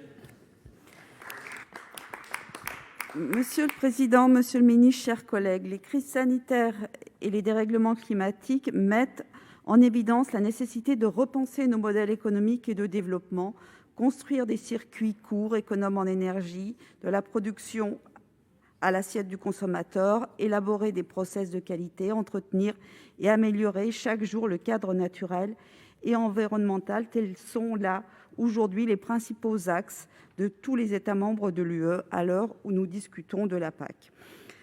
Le modèle d'exploitation agricole français s'est construit à partir d'unités de production de taille modeste, souvent familiales et transmises sur plusieurs générations. Et alors que beaucoup pensaient ce modèle dépassé au profit de plus grandes unités, ce modèle retrouve aujourd'hui sa pertinence dans cette mutation nécessaire pour un véritable Green Deal. Pourtant, ce modèle subit une érosion démographique très forte qui menace son existence même, et l'enjeu de la réforme de la PAC et du PSN qui l'accompagne nous semble aussi être l'affirmation de ce modèle économique qui a démontré sa grande résilience. Nous souhaitons aujourd'hui nous assurer que ce sont bien aussi vos ambitions. Donc, dans ce contexte et dans le dédale complexe de la PAC et du futur PSN, comment entendez-vous concrètement favoriser les exploitations petites et moyennes et favoriser l'emploi en leur sein, et par quel mécanisme? J'ai bien entendu vos réticences sur les aides à l'actif, mais ce sujet doit néanmoins être, à mon avis, étudié. Vos réticences aussi sur les majorations de l'aide aux premiers hectares qui risquerait de pénaliser les zones intermédiaires, mais quel équilibre trouver pour favoriser ces petites installations? Merci. Monsieur le ministre. Merci beaucoup. En fait, la grande difficulté, c'est qu'aujourd'hui, si je puis me permettre, Madame la sénatrice, vous dites que le modèle français est fondé sur des petites et moyennes exploitations. C'est très vrai à l'échelle européenne. Vous prenez, y compris les élevages, contrairement à ce qui est dit ici ou là, la taille moyenne des élevages en France, que ce soit dans le domaine bovin, allaitant, bovin laitier, volaille, y compris truie, est en moyenne beaucoup plus petit que dans beaucoup de pays européens, et alors infiniment plus petit par rapport à ce qui se passe à l'étranger. Mais je crois que dans le sens de votre question, c'est plutôt la taille des élevages au sein même de la ferme France. Et la ferme France, sa réalité, c'est qu'elle est très diverse, mais alors vraiment très diverse en termes de taille. Et cette diversité, elle tient d'ailleurs des territoires eux-mêmes. Confère l'exemple que je donnais tout à l'heure sur une exploitation en zone intermédiaire versus une exploitation, y compris laitière, en zone de montagne, versus une exploitation laitière dans ma belle Normandie que j'aime tant, où vous aurez des tailles d'exploitation qui sont très différentes, ce qu'on appelle le fameux taux de chargement, le nombre d'animaux versus la taille de l'exploitation. Et donc, on a cette diversité-là. Et donc, la difficulté, c'est qu'il n'y a pas un modèle. Et ce serait d'ailleurs même une erreur que de se dire qu'il n'y a qu'un modèle. Et donc, il nous faut trouver là aussi les justes équilibres. Notamment dans la question que vous posez, je ne dis pas que je suis contre le paiement redistributif. Je dis qu'aujourd'hui, le paiement redistributif, il est à 10%. J'ai vérifié, les Allemands, ils sont à 7% aujourd'hui. Donc, on est bien plus redistributif que les Allemands par rapport à ce que je disais tout à l'heure. Mais la question, c'est est-ce qu'il faut aller encore plus loin ou pas? Et c'est là où je dis, attention, parce que si on va plus loin, confère les débats qu'on a eus depuis tout à l'heure, il y en a pour qui ça implique une réduction de revenus significative. Il y a un autre débat qu'on doit avoir, qu'on doit statuer, c'est qu'aujourd'hui, la taille moyenne des exploitations, elle est de 63 hectares, alors que le paiement redistributif, on le fait sur 52 hectares, ce qui est favorable aux exploitations de plus petite taille. Ça, c'est un des critères qu'on doit statuer dans l'échelle globale de la politique agricole commune, mais qui ne revient pas à toucher sur le taux de paiement redistributif. Merci, Monsieur le Ministre. Madame Latrix-Contat. Merci, Monsieur le Ministre. Je sais que les équilibres sont complexes et que les exploitations agricoles sont de tailles diverses. Cependant, nous avons vraiment besoin d'une PAC sociale pour soutenir les femmes et les hommes qui contribuent à une alimentation de qualité et pour soutenir l'emploi et la création de valeur ajoutée. Et il faut que cette PAC soutienne notre souveraineté alimentaire et une plus grande attractivité des territoires ruraux et lutter contre quand même un accroissement endémique de la taille des exploitations. Merci. Merci, chers collègues. La parole est à Monsieur Fabien Genet pour le groupe Les Républicains pour 2 minutes. Monsieur le Président, Monsieur le Ministre, mes chers collègues, il y a quelques jours, Monsieur le Ministre, vous en appeliez dans une tribune à revenir à l'essentiel. Naturellement, les conceptions gouvernementales en matière de ce qui est essentiel et non essentiel peuvent parfois nous interpeller.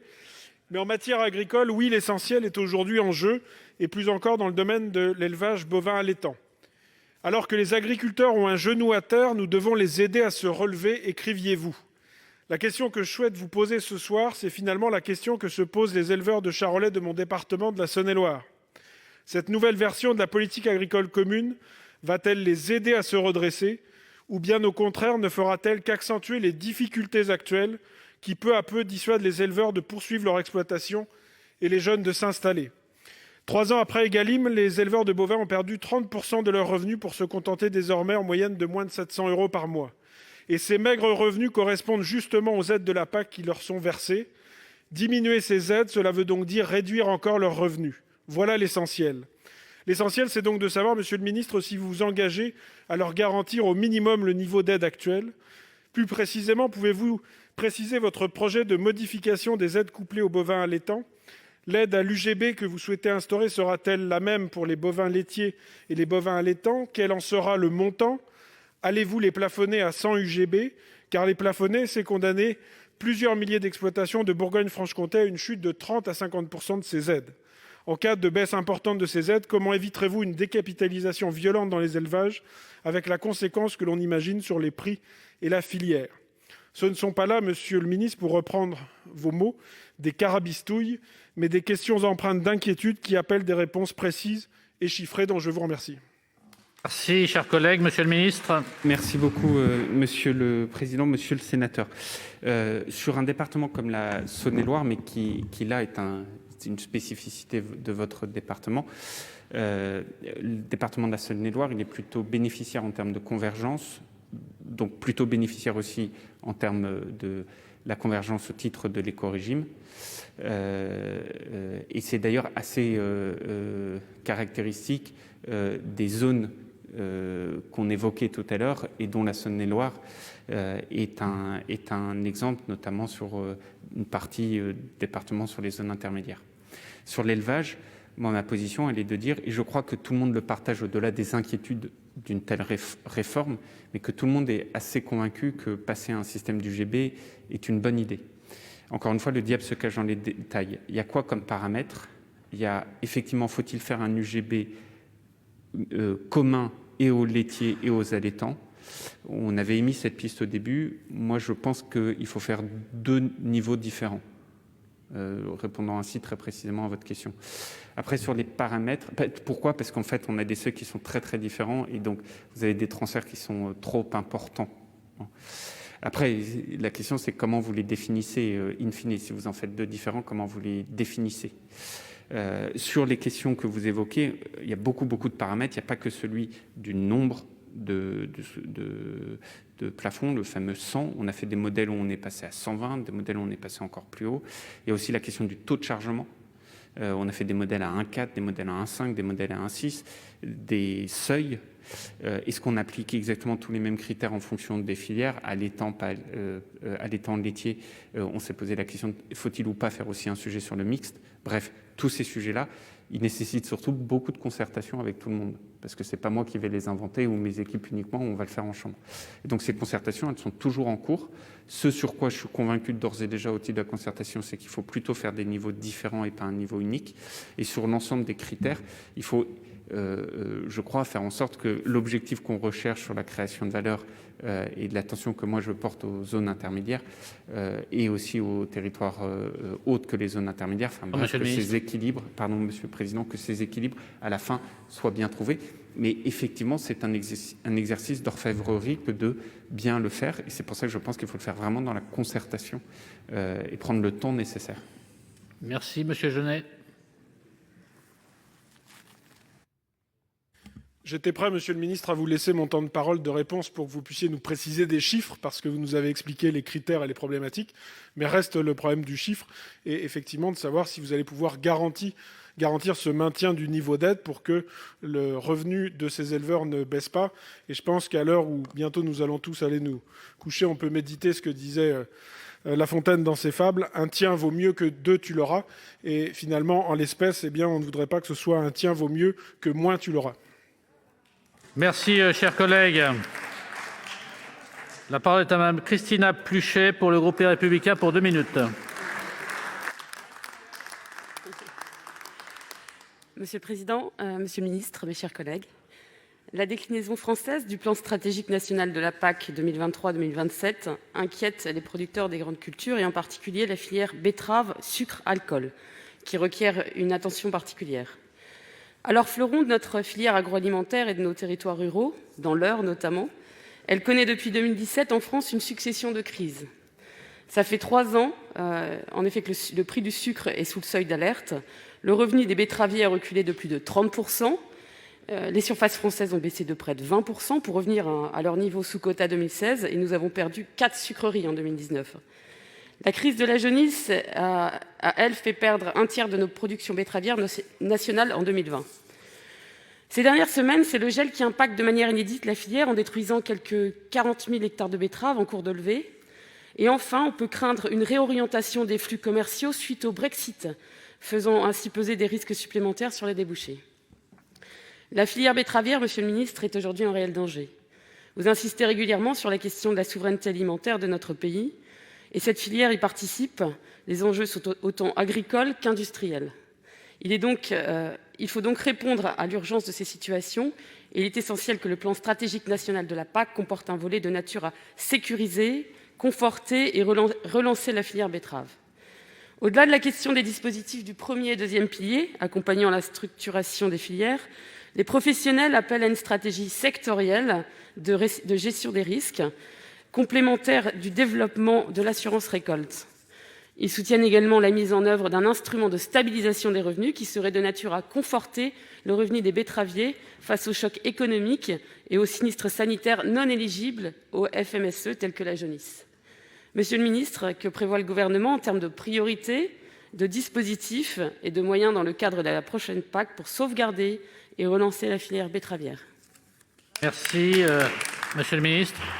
Merci beaucoup, Monsieur le Président. Merci, Madame la sénatrice, bon, je crois que je n'ai plus à démontrer mon amour pour la filière betteravière. Je resterai sûrement comme étant l'un des ministres de la betterave et j'en suis très fier. Mais une fois que j'ai dit ça, il y a plusieurs sujets qui sont fondamentaux. Sur la question betteravière, si on rentre vraiment dans les sujets précis, il y a d'abord une question de l'accessibilité de l'éco-régime. Donc on est en train d'en discuter de manière très précise. Là aussi, les concertations et les discussions sont en cours. Dans les modèles initiaux, il n'y avait pas, entre guillemets, de spécificité sur les types de plantes telles que la plante betterave. Et donc, on est en train de voir comment on peut faire évoluer le dispositif. La deuxième question, plus générale, au-delà des fonds de stabilisation qui, effectivement, ont été initiés dans certains textes européens et qu'on essaie de mettre en œuvre, et la filière betterave est très allante sur le sujet, ça renvoie de manière plus générale à la question de la gestion des risques. Que ce soit par des fonds de stabilisation, que ce soit par d'autres systèmes, ça renvoie fondamentalement à la question de la gestion des risques. Qui plus est, sur des gestions des risques qui là sont pas à proprement parler un risque climatique, un risque sanitaire, même si le risque sanitaire, lui, est intrinsèquement lié au risque climatique, puisque les pucerons viennent dès lors que les hivers n'ont pas été assez froids et se démultiplient ainsi. Et donc, ça renvoie vraiment à tout ce que je disais tout à l'heure sur comment on fait pour refondre le système de la gestion des risques. Enfin, troisième élément très important, c'est comment la nouvelle politique agricole commune peut également accompagner les filières. Et ça, on a des instruments, notamment ce qu'on appelle les programmes opérationnels. Et donc, le choix qu'on doit faire, c'est mettons ou pas de l'argent sur ces programmes opérationnels, si oui, à quelle hauteur. Mais là encore, c'est des choix. Hein. Si on les met sur les programmes opérationnels, ça veut dire qu'on ne les met pas autre part. Donc, ça veut dire qu'on vient les financer par soit des aides couplées, soit par des DPB, soit par les deux. Mais enfin, c'est à nouveau un choix qu'on doit faire. Encore une fois, il n'y a pas de plus, il n'y a que des plus avec des moins. Et je crois que c'est très important qu'on l'ait tous en tête. Merci, Monsieur le Ministre. Madame Pluchet. Merci, Monsieur le Ministre. J'ai envie de vous dire, peu importe le volet, il y a juste urgence en fait à agir pour soutenir cette filière betterave qui se porte vraiment mal. Moi, je le constate sur le terrain. Les agriculteurs ont perdu à peu près 400 à 500 euros l'hectare sur les betteraves cette année. Et au niveau de l'assolement, il a été réduit de 30 à 50%, voire même des planteurs qui ont carrément arrêté la betterave. Voilà. Donc je pense que... Merci, chers collègues. La parole est à Laurent Somon pour le groupe Les Républicains pour 2 minutes. Monsieur le ministre, les objectifs de la PAC 2021-2027 sont posés. Favoriser une agriculture assurant souveraineté et santé alimentaire, développer les actions favorables aux objectifs environnementaux et climatiques fixés par l'Union européenne, ainsi que renforcer le tissu économique des zones rurales. Depuis 2014, la convergence progressive des aides a eu pour conséquence une forte baisse des aides directes pour certaines régions, dont les Hauts-de-France, au profit d'autres régions. La moyenne par exploitation en Somme, par exemple, a diminué de 42% en 10 ans. En 2014, le paiement redistributif, passé de 5 à 10%, a permis à certaines régions de compenser pour partie cette convergence du paiement de base. Ce n'était pas le cas en Somme, qui de plus, comme d'autres départements, ne bénéficie pas des aides indemnités compensatoires de handicap naturel du second pilier. Les conséquents transferts du premier pilier au second pilier ont donc eu un impact négatif sur les paiements de base dans ces régions. La convergence aujourd'hui proposée progressive à 80% correspond en somme à une nouvelle diminution de 12 euros par hectare, soit 5,66 millions d'euros. Et si la convergence était de 100%, elle serait de 8,5 millions d'euros. Vous devez, dans le cadre du plan stratégique national, entre autres définir les 4 modalités de la convergence interne du montant de paiement de base. La convergence nationale ou régionale, le seuil de déclenchement de la convergence, l'écart à la moyenne comblé par convergence, la limitation ou non, compensation ou non des pertes engendrées par la convergence. Monsieur le ministre, quelle garantie apportez-vous sur le montant du premier pilier et du transfert ou du non-transfert des montants du premier au second pilier permis par le règlement? Quelle convergence, quel taux et quel calendrier? Enfin, pour limiter de compenser les pertes successives pour les systèmes de production des grandes cultures, dont dépendent les filières industrielles, comme le blé, le protéagineux ou la betterave, permettrez-vous un accès aux écorégimes simples à tous les modèles de production avec la prise en compte des évolutions agroéconomiques, comme la gestion de l'eau ou l'agriculture de précision, et quelle convergence des droits sera appliquée?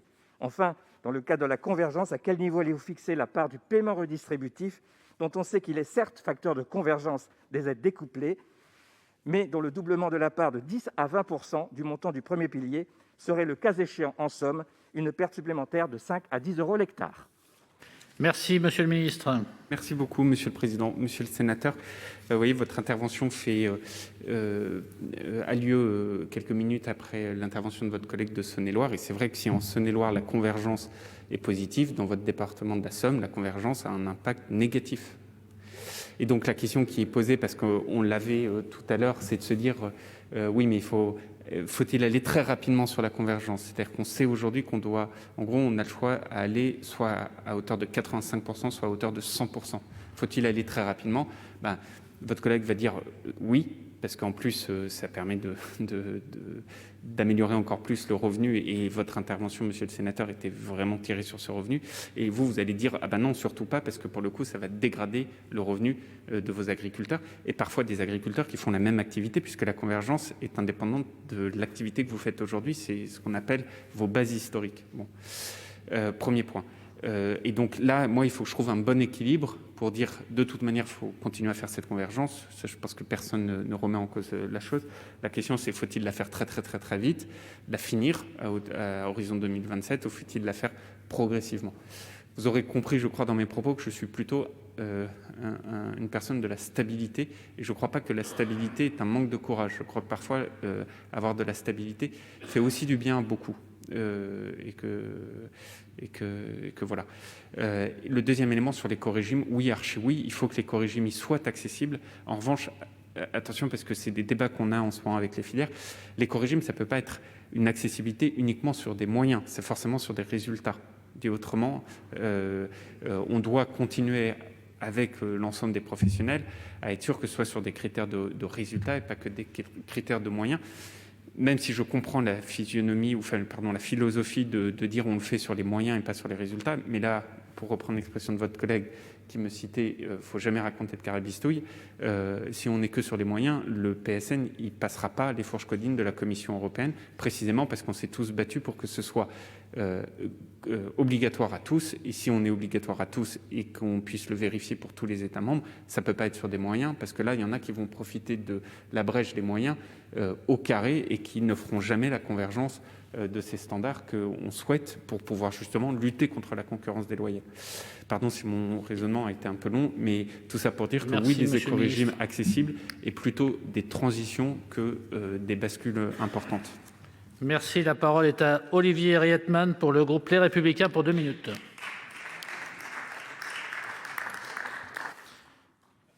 Merci, Monsieur le Président, Monsieur le Ministre, mes chers collègues. Comme vous le savez, le Sénat est le reflet de nos territoires. C'est pourquoi j'aimerais fertiliser ce débat par l'expression des agriculteurs du territoire que je représente, la Haute-Saône, qui se disent aujourd'hui très inquiets. Une inquiétude très légitime au regard des nombreux points de désaccord et de la très lente progression des négociations en trilogue sur la réforme de la PAC. Une inquiétude renforcée dès lors que l'on mesure les conséquences que pourraient avoir des arbitrages sur les équilibres fragiles de certaines exploitations. En Haute-Saône, Monsieur le Ministre, plus de 80% de la surface agricole utile est en zone défavorisée, caractérisée par des sols superficiels à très superficiels. Pour pallier ces handicaps, les efforts sont incontestables. En polyculture-élevage, les agriculteurs développent des systèmes particulièrement autonomes, résilients et vertueux sur le plan environnemental qui méritent une attention toute particulière. La politique agricole commune, à travers le second pilier, soutient et accompagne ces exploitations situées en zone défavorisée. Or, la PAC va changer, mais les contraintes de production, elles, ne changent pas et s'aggravent même. Si la faible qualité des sols est presque routinière pour nos paysans, le fléau de l'excès de sécheresse est une calamité à laquelle on ne se fait pas. Dans ce contexte, un changement brutal de paradigme serait un coup mortel porté à nos paysans dont les revenus sont au plus bas et en cascade à nos paysages et à notre biodiversité. Pour éviter ce désastre, une prise en considération totale de l'ICHN s'impose en faveur des zones défavorisées simples, en Haute-Saône notamment, mais aussi la reconnaissance de certaines spécificités, comme celle des zones intermédiaires. L'État devra également s'engager à pallier la baisse des cofinancements FEADER. Monsieur le ministre, j'en viens à ma question. Dans quelle mesure ces spécificités territoriales seront-elles prises en compte? En d'autres termes, quelle agriculture des territoires attend demain ces paysans des terres à handicap et à faible potentiel? Merci. Merci, cher collègue. Monsieur le ministre. Merci beaucoup, Monsieur le Président. Alors, sur cette question, la prise en compte de difficultés territoriales, c'est d'ailleurs une spécificité de la politique agricole française. Il y a beaucoup de pays européens qui ne prennent pas en compte la spécificité des territoires. Et nous, on a fait ce choix-là, et je pense que c'est un très bon choix. Alors, c'est vrai que pour maintenir notamment ce niveau d'ICHN, je le disais tout à l'heure en réponse à vos collègues, et de manière générale maintenir le deuxième pilier, ça nécessite que l'État abonde à hauteur du deuxième pilier à hauteur de 140 millions d'euros par an sur 5 ans, soit 700 millions d'euros. C'est un sacré choix politique que nous ferions dès lors que nous abonderions à cette hauteur le deuxième pilier pour pouvoir maintenir justement l'ICHN. Sur les zones intermédiaires, hors zone de ces zones intermédiaires éligibles à l'ICHN, ce qu'il faut voir, c'est que certains de vos collègues ont dit qu'il faut abonder en termes de paiement de base. Mais si on abonde en termes de paiement de base, ça se fait au titre du premier pilier, ça nécessite de faire un transfert massif des aides couplées vers les paiements de base. Massif. Et là, l'élevage ne s'en relève pas. Ce qu'il faut vraiment avoir en tête, c'est que, et y compris dans un département comme le vôtre, qui en est un très bon exemple, le fait d'avoir un éco-régime, dès lors que cet éco-régime est accessible, va permettre d'avoir sur 20 à 30% une convergence totale, si je puis dire, qui va permettre de redonner plus à des zones intermédiaires. En tout cas, votre territoire en est un très bon exemple. Les zones intermédiaires, et on a aussi le sujet des MAE qui n'ont jamais marché dans les zones intermédiaires. Il nous faut cette fois-ci trouver des voies et moyens. Voilà, sur le volet zones intermédiaires, sachant que le principal sujet en jeu des zones intermédiaires, aujourd'hui mais encore plus demain, c'est la gestion du risque et surtout l'accessibilité à l'eau. Vous connaissez mon engagement dessus. On va notamment organiser des grands varennes de l'eau agricole et du changement climatique dans les prochains jours. Vu que c'est ma dernière prise de parole, je voulais juste faire le constat que vous voyez et vraiment remercier la qualité des débats, mais on voit bien que vous avez tous dit on a besoin, mon territoire a besoin, il faut absolument, on comprend que c'est difficile mais il y a urgence et il nous faut aider. Et c'est ça toute la difficulté dans laquelle moi je me retrouve, c'est que encore une fois, dès qu'il y a un plus quelque part, il y a un moins autre part, et que je dois trouver des équilibres, qu'à la fin des fins, je pense que je me prendrai les remontrances de tout le monde. Peut-être que l'équilibre des remontrances de tous montreront que j'ai essayé de trouver ce bon point d'équilibre. C'est la difficulté de l'exercice, c'est vraiment la difficulté de l'exercice. Heureusement, on le fait dans un budget qu'on a su préserver, encore une fois, grâce à l'appui de la France. Mais en tout cas, si à la fin, les résultats des uns et des autres sont soit considérés comme pas suffisants, soit considérés comme n'étant trop ou pas suffisants, il y a juste une certitude, c'est que j'aurais fait ces choix avec le plus de concertation possible et le plus de professionnalisme possible.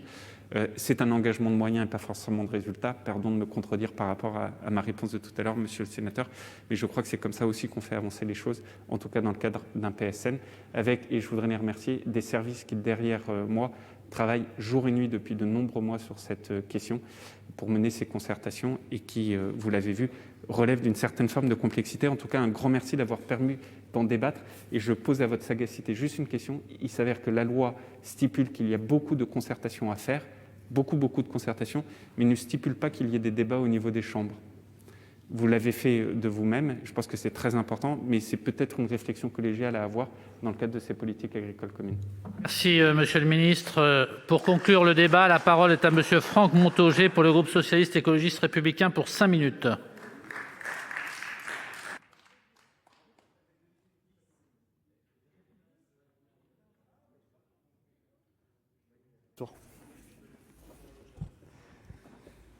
Monsieur le Président, Monsieur le Ministre, chers collègues, au terme de ce débat de contrôle demandé par le groupe socialiste, écologiste et républicain, je voudrais remercier tous les intervenants des groupes du Sénat et vous remercier, Monsieur le Ministre, pour les positions et les approches du gouvernement que vous avez exprimées.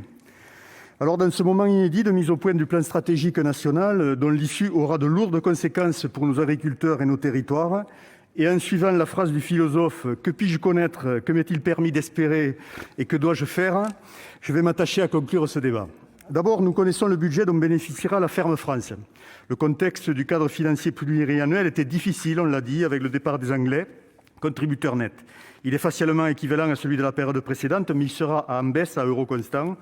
L'euro constant, qui est la seule unité de mesure sérieusement utilisable pour comparer des budgets sur longue période. donc perte en matière de soutien qu'il faudra compenser par ailleurs, vous l'avez dit, pour au mieux maintenir la compétitivité et le revenu, qui en est pour moi une composante essentielle. Le plan stratégique national est aussi construit sur la base de l'enveloppe nationale et il doit répondre à 10 objectifs, on le sait maintenant. Un principe cardinal préalable auquel nous tenons, les agriculteurs français doivent pouvoir tous vivre décemment de leur métier. La nation doit leur assurer un revenu équitable, tout en répondant aux attentes de la société en matière de qualité, de santé et d'impact sur l'environnement et le climat. Avec un budget en baisse, on l'a dit, et des marchés que nous ne maîtrisons pas, et c'est un sujet en soi qui n'a pas d'ailleurs été abordé, où va-t-on trouver les moyens de répondre à cet objectif ? D'abord, il faut rééquilibrer les pouvoirs dans la chaîne d'approvisionnement alimentaire. Égalim première version a été, malgré nos avertissements de l'époque, un échec. Il est urgent de réouvrir le débat sur la base d'une construction du prix payé par le premier acheteur, intégrant des critères de coût de production dans un cadre contractuel pluriannuel. Tout l'inverse du ruissellement dont le premier Américain vient de nous dire que ça n'a jamais marché. Les paysans français l'avaient compris depuis longtemps, à leurs dépens. Il aurait fallu certainement les écouter. Et que dire aux agriculteurs qui ont été injustement et dramatiquement sortis de la carte des zones défavorisées ? Pour beaucoup d'entre eux, le revenu correspondait aux ICHN pour un travail H24, 7 jours sur 7, je le rappelle au passage. Alors vous comprenez, monsieur le ministre, pour ceux-là comme pour ceux à qui on a dit que les primes à la vache allaitante vont baisser, que le désespoir et la colère ne sont pas loin. Ne faites pas l'erreur de jouer protéines contre élevage allaitant. La réforme de l'UGB doit apporter aux éleveurs, pas les affaiblir. À enveloppe constante, nous pensons qu'il faut cibler les aides sur les systèmes productifs à enjeu comme le bio, l'agriculture de conservation des sols, les démarches qualité certifiées, ABE, HVE, voire RSE, les appellations et autres marques de pays. Garantir la qualité des denrées alimentaires et la santé en réponse aux attentes de la société passe indéniablement par ces démarches qu'il faut soutenir davantage. Dans une perspective de soutien au renouvellement des générations, nous vous demandons de plafonner à 60 000 € les aides du P1 et de mieux cibler les aides du P2. Les écochèmes du P1 doivent intégrer des dispositifs de valorisation des externalités positives de l'agriculture à travers la mise en place de paiements pour services environnementaux, PSE. Plus largement, la notion d'aménité rurale doit se traduire par une meilleure reconnaissance de la place de la ruralité dans notre pays. C'est un enjeu national qui déborde le cadre strict de l'agriculture. Le chantier doit être ouvert, monsieur le ministre, c'est ce que nous vous demandons. L'objectif de préservation des paysages et de la biodiversité doit être travaillé à l'aune de ce concept d'aménité rurale que votre conseil, le Conseil général de l'agriculture, vous propose de mettre en œuvre. Il en va aussi de la dynamisation et du soutien au développement des zones rurales. Les collectivités locales y auront toute leur place en lien avec l'agenda rural. La question cruciale du renouvellement des générations passera aussi par là. Définition de l'actif agricole et nouvelles dispositions de gestion du foncier agricole y contribueront aussi grandement. Nous souhaitons aussi que votre feuille de route sur les zones intermédiaires puisse prendre en compte la diversité des territoires en difficulté. Les zones intermédiaires ne se limitent pas à la diagonale Charente-Maritime-Moselle ou aux territoires de grande culture. Bien des systèmes productifs en grande difficulté peuvent y prétendre, comme ceux de polyculture-élevage qui caractérisent par exemple, vous le savez, mon département du Gers. Nous souhaitons pouvoir travailler avec vous là-dessus, monsieur le ministre. Le revenu et la compétitivité passeront aussi par la protection et la création de ressources naturelles, au premier rang desquelles nous plaçons la ressource en eau. Vous avez ouvert le dossier et nous sommes disponibles pour travailler avec vous sur ce sujet majeur et urgent qui ne concerne pas que le sud de la France. Il faudra donc aussi accroître la compétitivité sans sacrifier les enjeux de qualité alimentaire, de santé et d'impact des productions sur l'environnement. Si les circuits courts et autres plans alimentaires territoriaux se développent, et c'est indispensable, ils ne suffiront pas, seuls, à régler la question du revenu et de la compétitivité agricole nationale. 4 ans après que le Sénat ait voté à l'unanimité une proposition de loi socialiste à laquelle j'avais travaillé avec Henri Cabanel, visant à développer les outils de gestion des risques en agriculture, vous réouvrez le chantier. C'est une bonne chose et nous sommes prêts, là aussi, à travailler avec vous. Pour conclure, un mot sur les enjeux internationaux de la PAC pour notre pays.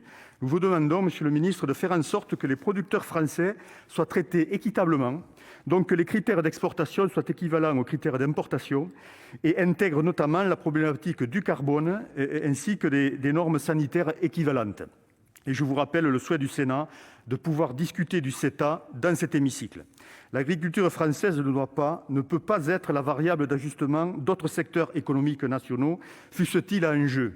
La souveraineté alimentaire nationale passe aussi par là. Et je vous remercie tous pour votre participation. Merci. Bonne soirée. Merci mes chers collègues effectivement d'avoir participé à ce débat. Merci Monsieur le Ministre d'avoir répondu avec précision à l'ensemble des questions.